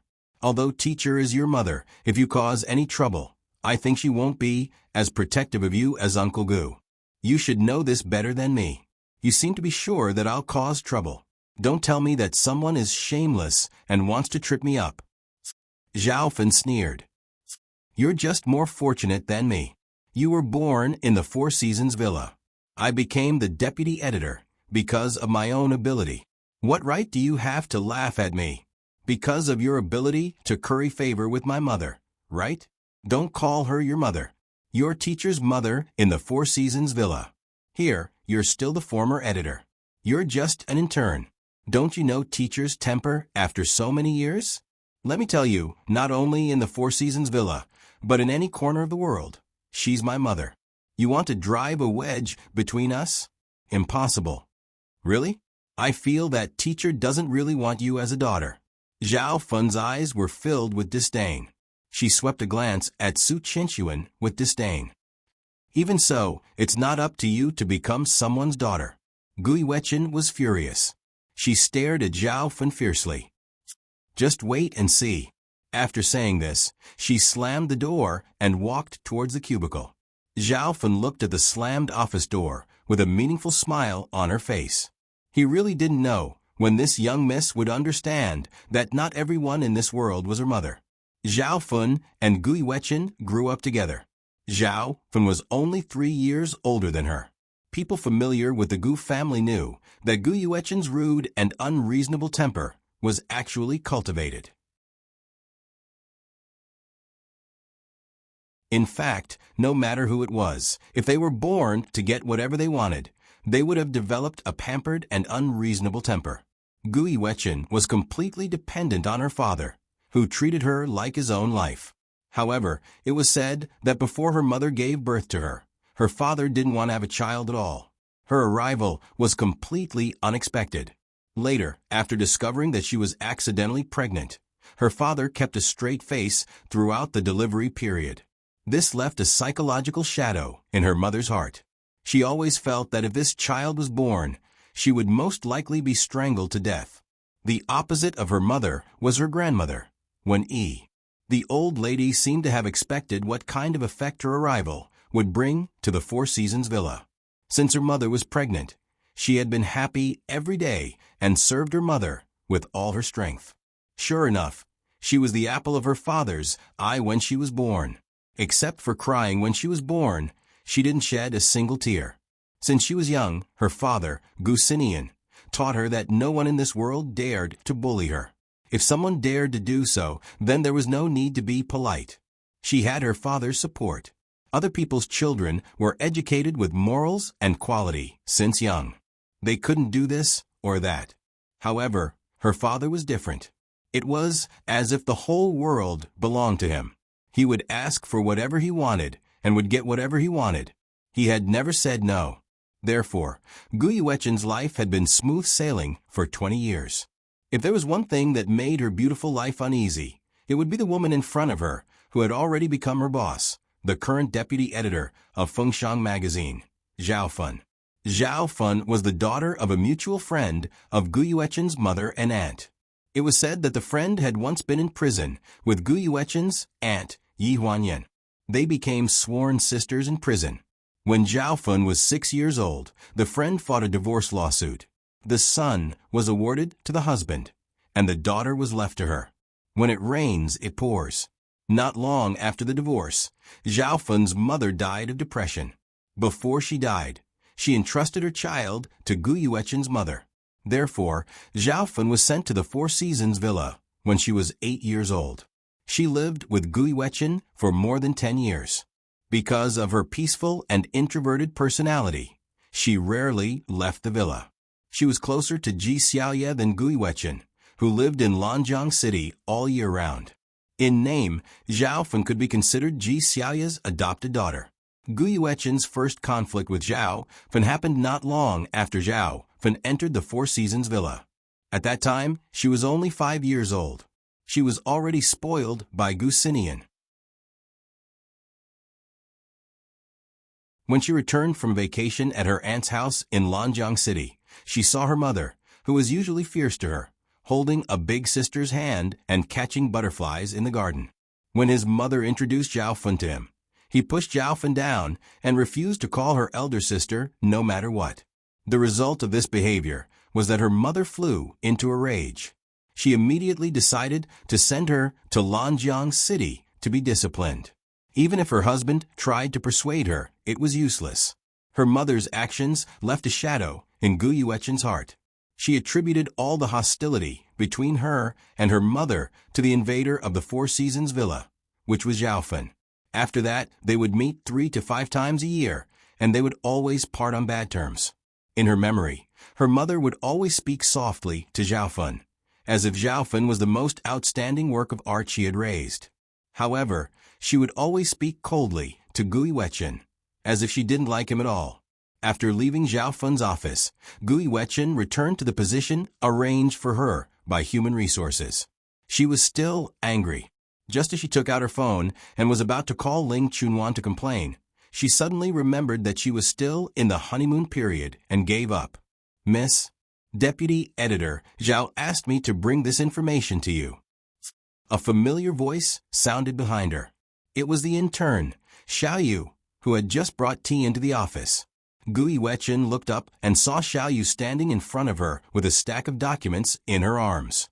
She was probably frightened by what happened in the office just now. Now, she was trembling with fear when she saw her.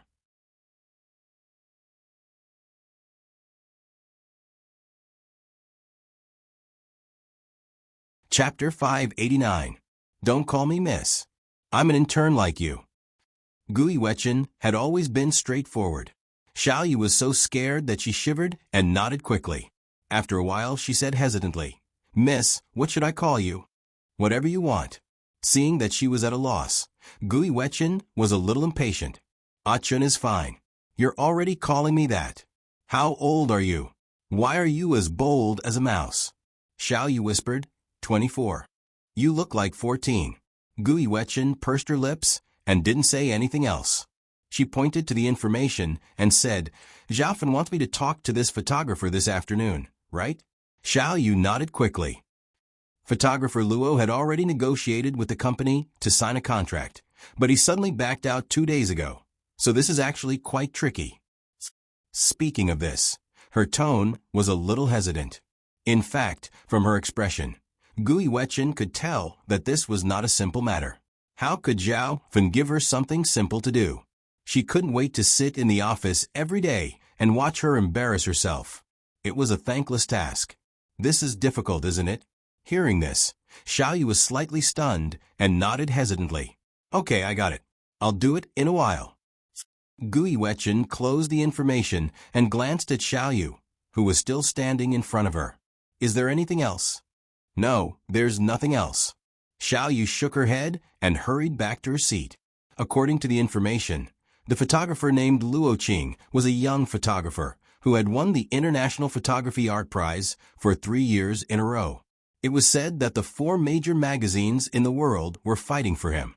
With so many choices, he was confident that he could reject the olive branch extended by Fengshan. Gui Wetchen only read a part of the information and then left the company with her small backpack. Fengshan set up its headquarters in Los Angeles 10 years ago. Now it was located in the city center with many tall buildings, so it was convenient to go anywhere. Gui Wetchen's car was parked in the garage. The red Lamborghini was dazzling and eye-catching. According to the information, Luo Qing usually worked out in a small members-only gym in the city center at this time in the afternoon. Because of the membership system, Gui Wetchen was directly blocked outside the door by the security guards. She had always had private training and had never been to a gym before. Seeing this, she took out a card and waved it in front of the security guard. Isn't it just a membership?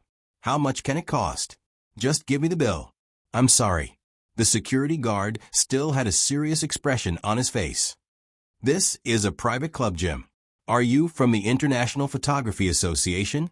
You have to be a member of the Photography Association before you can apply for a membership card here. Who's so perverted? Didn't you open a gym to make money? Gui Wetchen's face darkened. Call your manager out. I'm sorry, the manager is busy recently. He's not here. Where's the foreman? Where's the person in charge? Call anyone over. I'm sorry. Other than sorry, can you say something else? Gui Wetchen stomped her feet in anger. She was about to argue with them with her hands on her hips when she suddenly caught a glimpse of a familiar figure from the corner of her eye. Her expression froze. After confirming who it was, she instantly disappeared in front of the security guards and looked out through the gaps between the leaves of a huge banana plant at the entrance of the gym. The tall figure who had just gotten out of the car was Lu Nanzhou, her ex-boyfriend who had just broken up with her. Who else could it be? The point was that there was a woman beside Lu Nanzhou. She looked very innocent and lovely, about 18 or 19 years old, with a ponytail, and followed Lu Nanzhou with a smile on her face. Lu Nanzhou threw the car keys to the waiter and went straight into the gym. The security guard did not stop him. Looking at the two of them chatting happily as they walked in side by side, Gui Wetchen felt as if his heart had been bitten by something. He felt very uncomfortable and involuntarily walked out from behind the plants to follow them. Hey, miss, you can't go in. As soon as she finished speaking, a magnetic voice interrupted. Let her in. She's my friend. Gui Wetchen was slightly stunned and looked up at the person. He was 185 meters tall and was wearing black casual clothes. At that moment he took off his sunglasses, revealing a pair of long and narrow almond-shaped eyes. He sized her up with a mischievous smile in his eyes as if he had known Gui Wetchin for a long time. Gui Wetchin frowned and did not say anything. After she followed the man into the gym, she called out to him and asked, "Thank you for just now. Also, do you know me?" The man's lips curved. "Why do you think I should know you?" Gui Wetchin pursed her lips. "Oh, nothing. I was just asking." She was just guessing. Maybe this person had seen her at some cocktail party and knew her identity, so he helped her. Now it seemed that was not the case. The male and female changing rooms in the gym were in two different directions. The man pointed in the opposite direction and left the hall. After watching the man leave, Gui Wetchin did not go to the changing room as he said. Instead, she put on the clothes she was wearing and walked in the direction Lu Nanzhou had just gone. There were very few people in the swimming pool on the second floor. There was a row of deck chairs beside the pool. Gui Wetchin looked around and saw Lu Nanzhou and the young girl from before. They were opposite the pool. One of them was sitting on a deck chair and the other was standing. They seemed to be joking. After saying a few words, Lu Nanzhou shook his legs and then jumped into the water with a splash. The young girl sat on the edge of the pool, splashing her feet in the water. Her gaze followed Lu Nanzhou the entire time. Looking at how familiar they were, it did not seem like they had just met. Before this, Lu Nanzhou had clearly told her that he was surrounded by men and had never had a woman. Sure enough, a man's words were never true. At this thought, Gui Wetchin rushed over aggressively. Ling Chunwan was so righteous at the wedding, but in the end, he turned around and found someone else. Instead, he pushed all the blame onto her. "Lu Nanzhou, you're really something. Hey, get up." Gui Wetchin stood by the pool and looked at the young girl condescendingly. The young girl was stunned. She looked up with a startled expression and sized up Gui Wetchin in front of her. "You are." Gui Wetchin's outfit was really inconsistent with the people in the swimming pool. After Lu Nanzhou swam to the opposite side, he grabbed the railing and turned around. He wiped the water off his face and saw her figure. At first he was stunned, but soon he revealed a happy expression.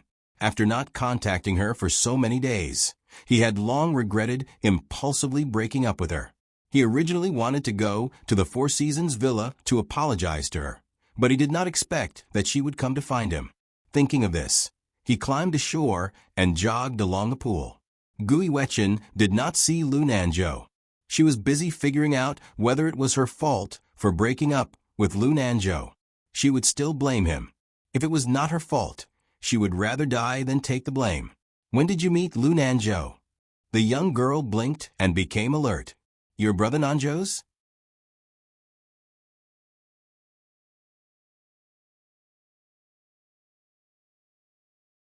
Chapter 590. Ex-Girlfriend. Ex-Girlfriend. The girl heaved a sigh of relief and got up from the edge of the pool. She grabbed a towel and wiped her neck with a leisurely look on her face. "We've already broken up. Why do you care about others?" Gui Wetchin's face darkened. "I don't care about breaking up. I'm more curious about whether Lu Nanzhou's reason for breaking up with me is as dignified as he said it was. Breaking up just because she wasn't prepared to meet his parents? She felt that this reason was ridiculous. She was only 20 years old. Why did she have to talk about marriage so early? Then what if I told you that I've known Brother Nanzhou for a long time? How long? About 2 years ago. We met in Melbourne. It's only been 2 years. Do you think that these 2 years are very short? It can't compare to growing up with you, right?" The girl sneered. "But it's a pity that Brother Nanzhou and I met when we were just teenagers. Before that, we were just children playing house. In terms of time, I can't compare to you, but in terms of intimacy, you might not be able to compare to us." Gui Wetchin was trembling with anger. She gritted her teeth and said, "Intimacy? Yes, we're very open. Don't tell me you're also." Ha ha ha. Westerners were very open. Gui Wetchin knew this very well. Unfortunately, she grew up in Lanjiang and hadn't been exposed to this kind of atmosphere in the West. The girl's words made her heart, liver, spleen, lungs, and kidneys tremble. She couldn't control her temper and blurted out 3 words. Shameless. At this moment, Lu Nanzhou had just run over. When he heard these 3 words, he was confused. What do you mean shameless? Damn, he directly bumped into Gu Yuechen's gun muzzle. Almost without thinking, Gu Yuechen raised her leg to kick Lu Nanzhou. The girl cried out in alarm and reflexively reached out to grab Lu Nanzhou. However, she lost her balance and fell into the water. The 2 of them fell into the water together. Their posture was as ambiguous as it could be. The girl didn't know how to swim, so after struggling for a long time, she was finally pulled into Lu Nanzhou's arms and brought to shore. She spat out a few mouthfuls of water and looked at Lu Nanzhou with tears in her eyes. Gu Yuechen, are you crazy?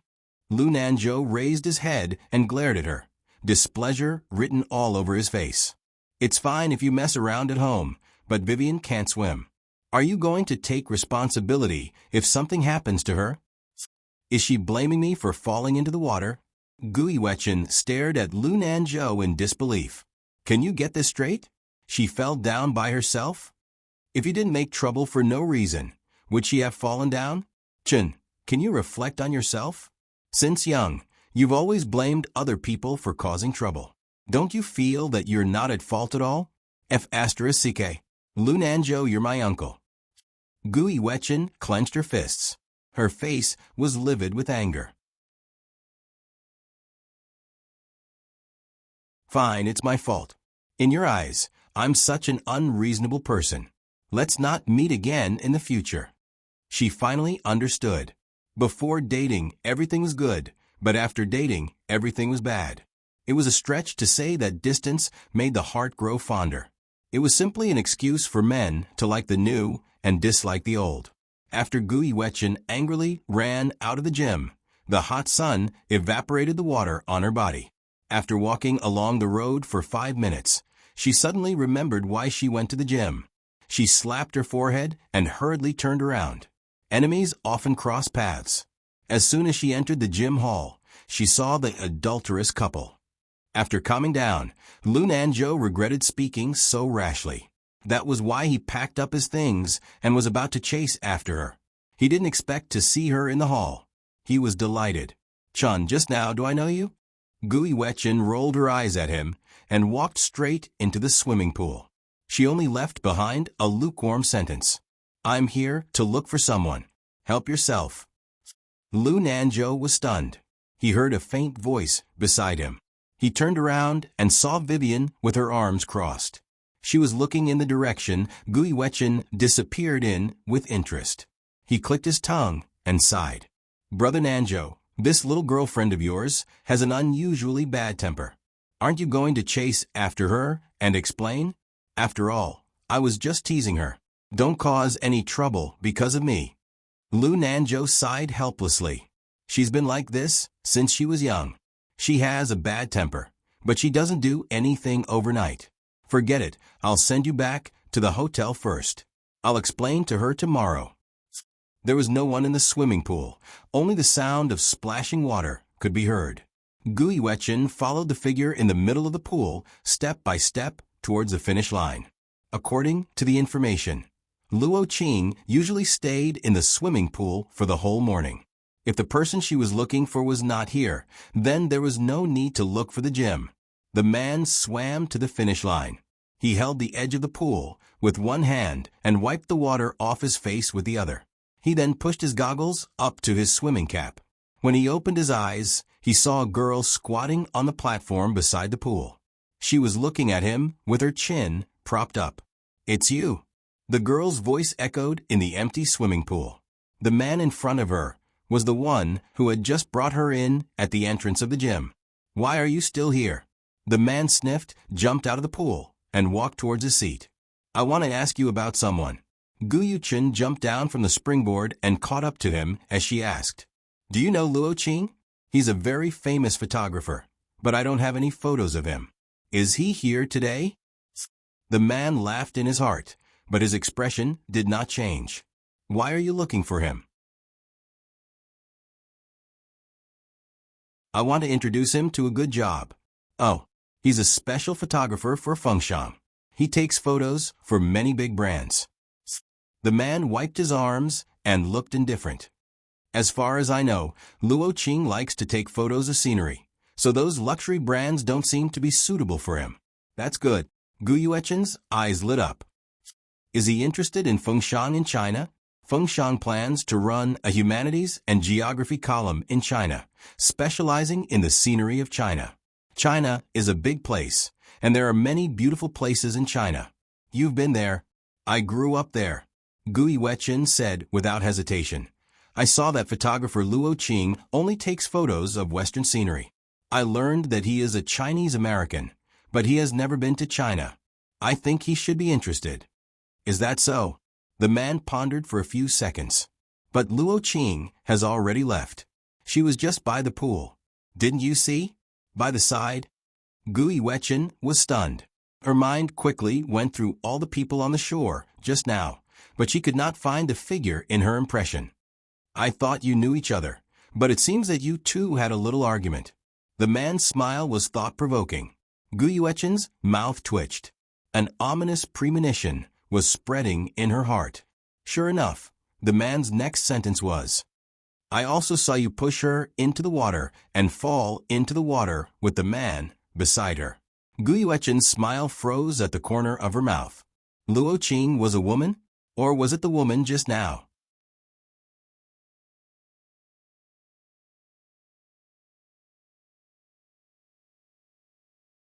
Chapter 591. Seeing the young girl's expression change in an instant, the man suddenly laughed out loud. Why are you so scared? Is it necessary? As for, she had just boasted to Zhao Fan that she would make a name for herself in Fengshan and impress her mother. She had poked a big hole in the ground. Originally, Luo Qing just didn't want to sign a contract with Fengshan. Now, she had pushed her into the water. If they met again, she would be furious. Sign a contract? What's more, this woman and Lu Nanzhou had an ambiguous relationship. She was annoyed whenever she saw her. She didn't want to see her in Fengshan every day. I'm quite familiar with Luo Qing. Do you want me to help you? The man seemed to be unable to stand it and took the initiative to ask for help. Gu Yuechen came back to her senses and quickly waved her hand. No, thank you. I'll leave first. Compared to the impact of messing up this matter, she felt that it was better not to face Luo Qing every day. His ex-girlfriend and current girlfriend worked in the same place, and this Luo Qing was a freelance photographer. Her position was much higher than hers. She didn't want to be like this. Zhao Fan was enough for her. After all, she was just a small intern. Who asked Zhao Fan to give this matter to her? When she went back, she would say that she didn't see Luo Qing at all. After leaving the gym, she quickly put the matter of not being able to persuade Luo Qing to the back of her mind. She found a cafe to have dinner and then returned to the apartment happily. In order to let her work in peace, her mother didn't even let her go back to the Four Seasons villa. She directly arranged a single apartment for her in the city center for the time being. It seemed that she had been kicked out of the house. As soon as she arrived at the door of the apartment, she saw a figure who seemed to have been waiting for her for a long time. Why are you here? Gu Yuechen looked unhappy. Lu Nanzhou twitched the corner of his mouth. Chun, what happened this afternoon was a misunderstanding. Vivian was just teasing you. I have nothing to do with her. I'm just good friends with her brother. Oh. Gu Yuechen glanced at him, walked around him, and hurried to open the door. Hurry up and leave if you're done. She had made up her mind to ignore Lu Nanzhou. Regardless of whether or not he could reveal the details of what had happened in the afternoon, it was already unforgivable that he dared to give her a hard time in front of outsiders. Are you still angry? What's there to be angry about? Don't you think it's all my fault? Gu Yuechen blocked him outside the door. My house is too small for you. Chun, I was wrong this afternoon. I apologize. Bang. Before Lu Nanzhou could finish his words, he was met with a rebuff. The door was mercilessly slammed shut. After closing the door, Gu Yuechen muttered, Just an apology and it's over? You don't have any sincerity at all. Do you think I'm easy to fool? After taking a shower and changing into her pajamas, She lay on the sofa with her snacks in her arms and watched TV. During this time, Ling Dongqing made an overseas call and mentioned what had happened in China. My brother suddenly told us that he's going to get married. The family is in chaos now. Do you know who the other party is? Who cares? Gui Wechen tossed a plum into her mouth with a nonchalant expression. Your brother is probably acting on a whim again. A person like him can meet his true love once every 3 minutes. Which time didn't your parents beat him up? I think he's serious this time. He's been nagging for a long time. Ever since he came back from Nuanyuan's wedding, he's been looking for the household register at home. My mother is afraid that he's acting on a whim and has long hidden the household register. I don't usually see him looking for it. Yesterday, he tearfully promised the whole family that he's serious this time and is going to get married. Who is it? A fairy from heaven? Can Ling Yufeng restrain himself?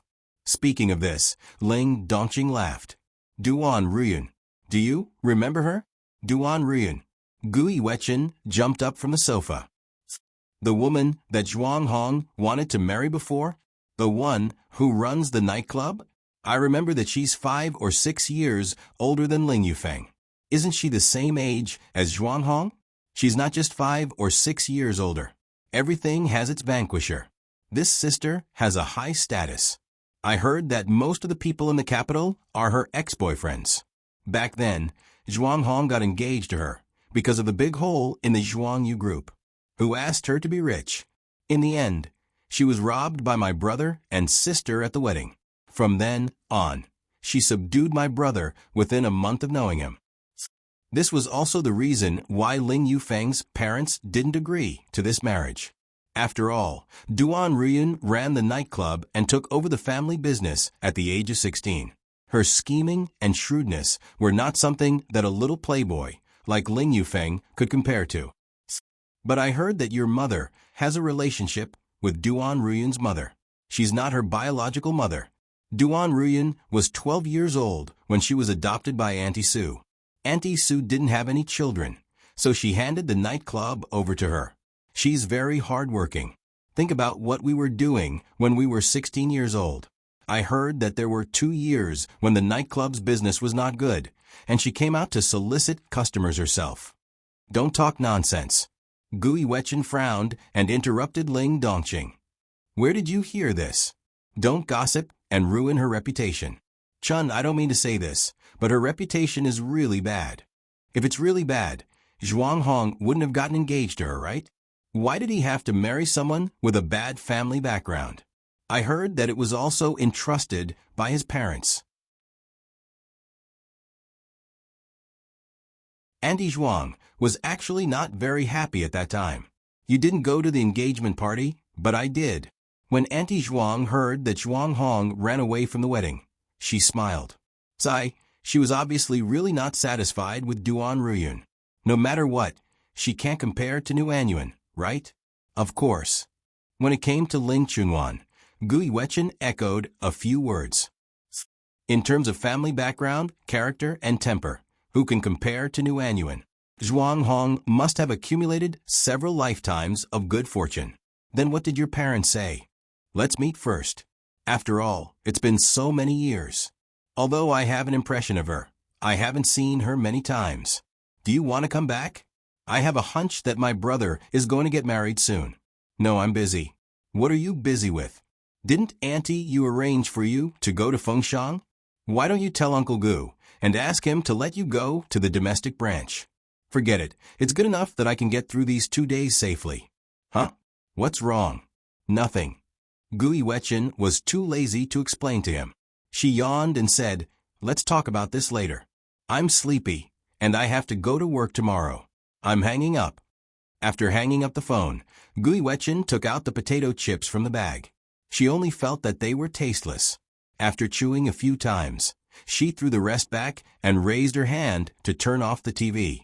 When she returned to her room, she subconsciously walked to the door and took a look through the peephole. Lu Nanzhou was still at the door. He was squatting in the corridor outside, looking like a doormat. What stubborn temper! Gui Wechen frowned and forcibly resisted the urge to open the door. She gritted her teeth and went back to her room to sleep. You're tuning in to the Echo Reads YouTube channel. Don't forget to subscribe and join us on this journey to catch the most captivating stories.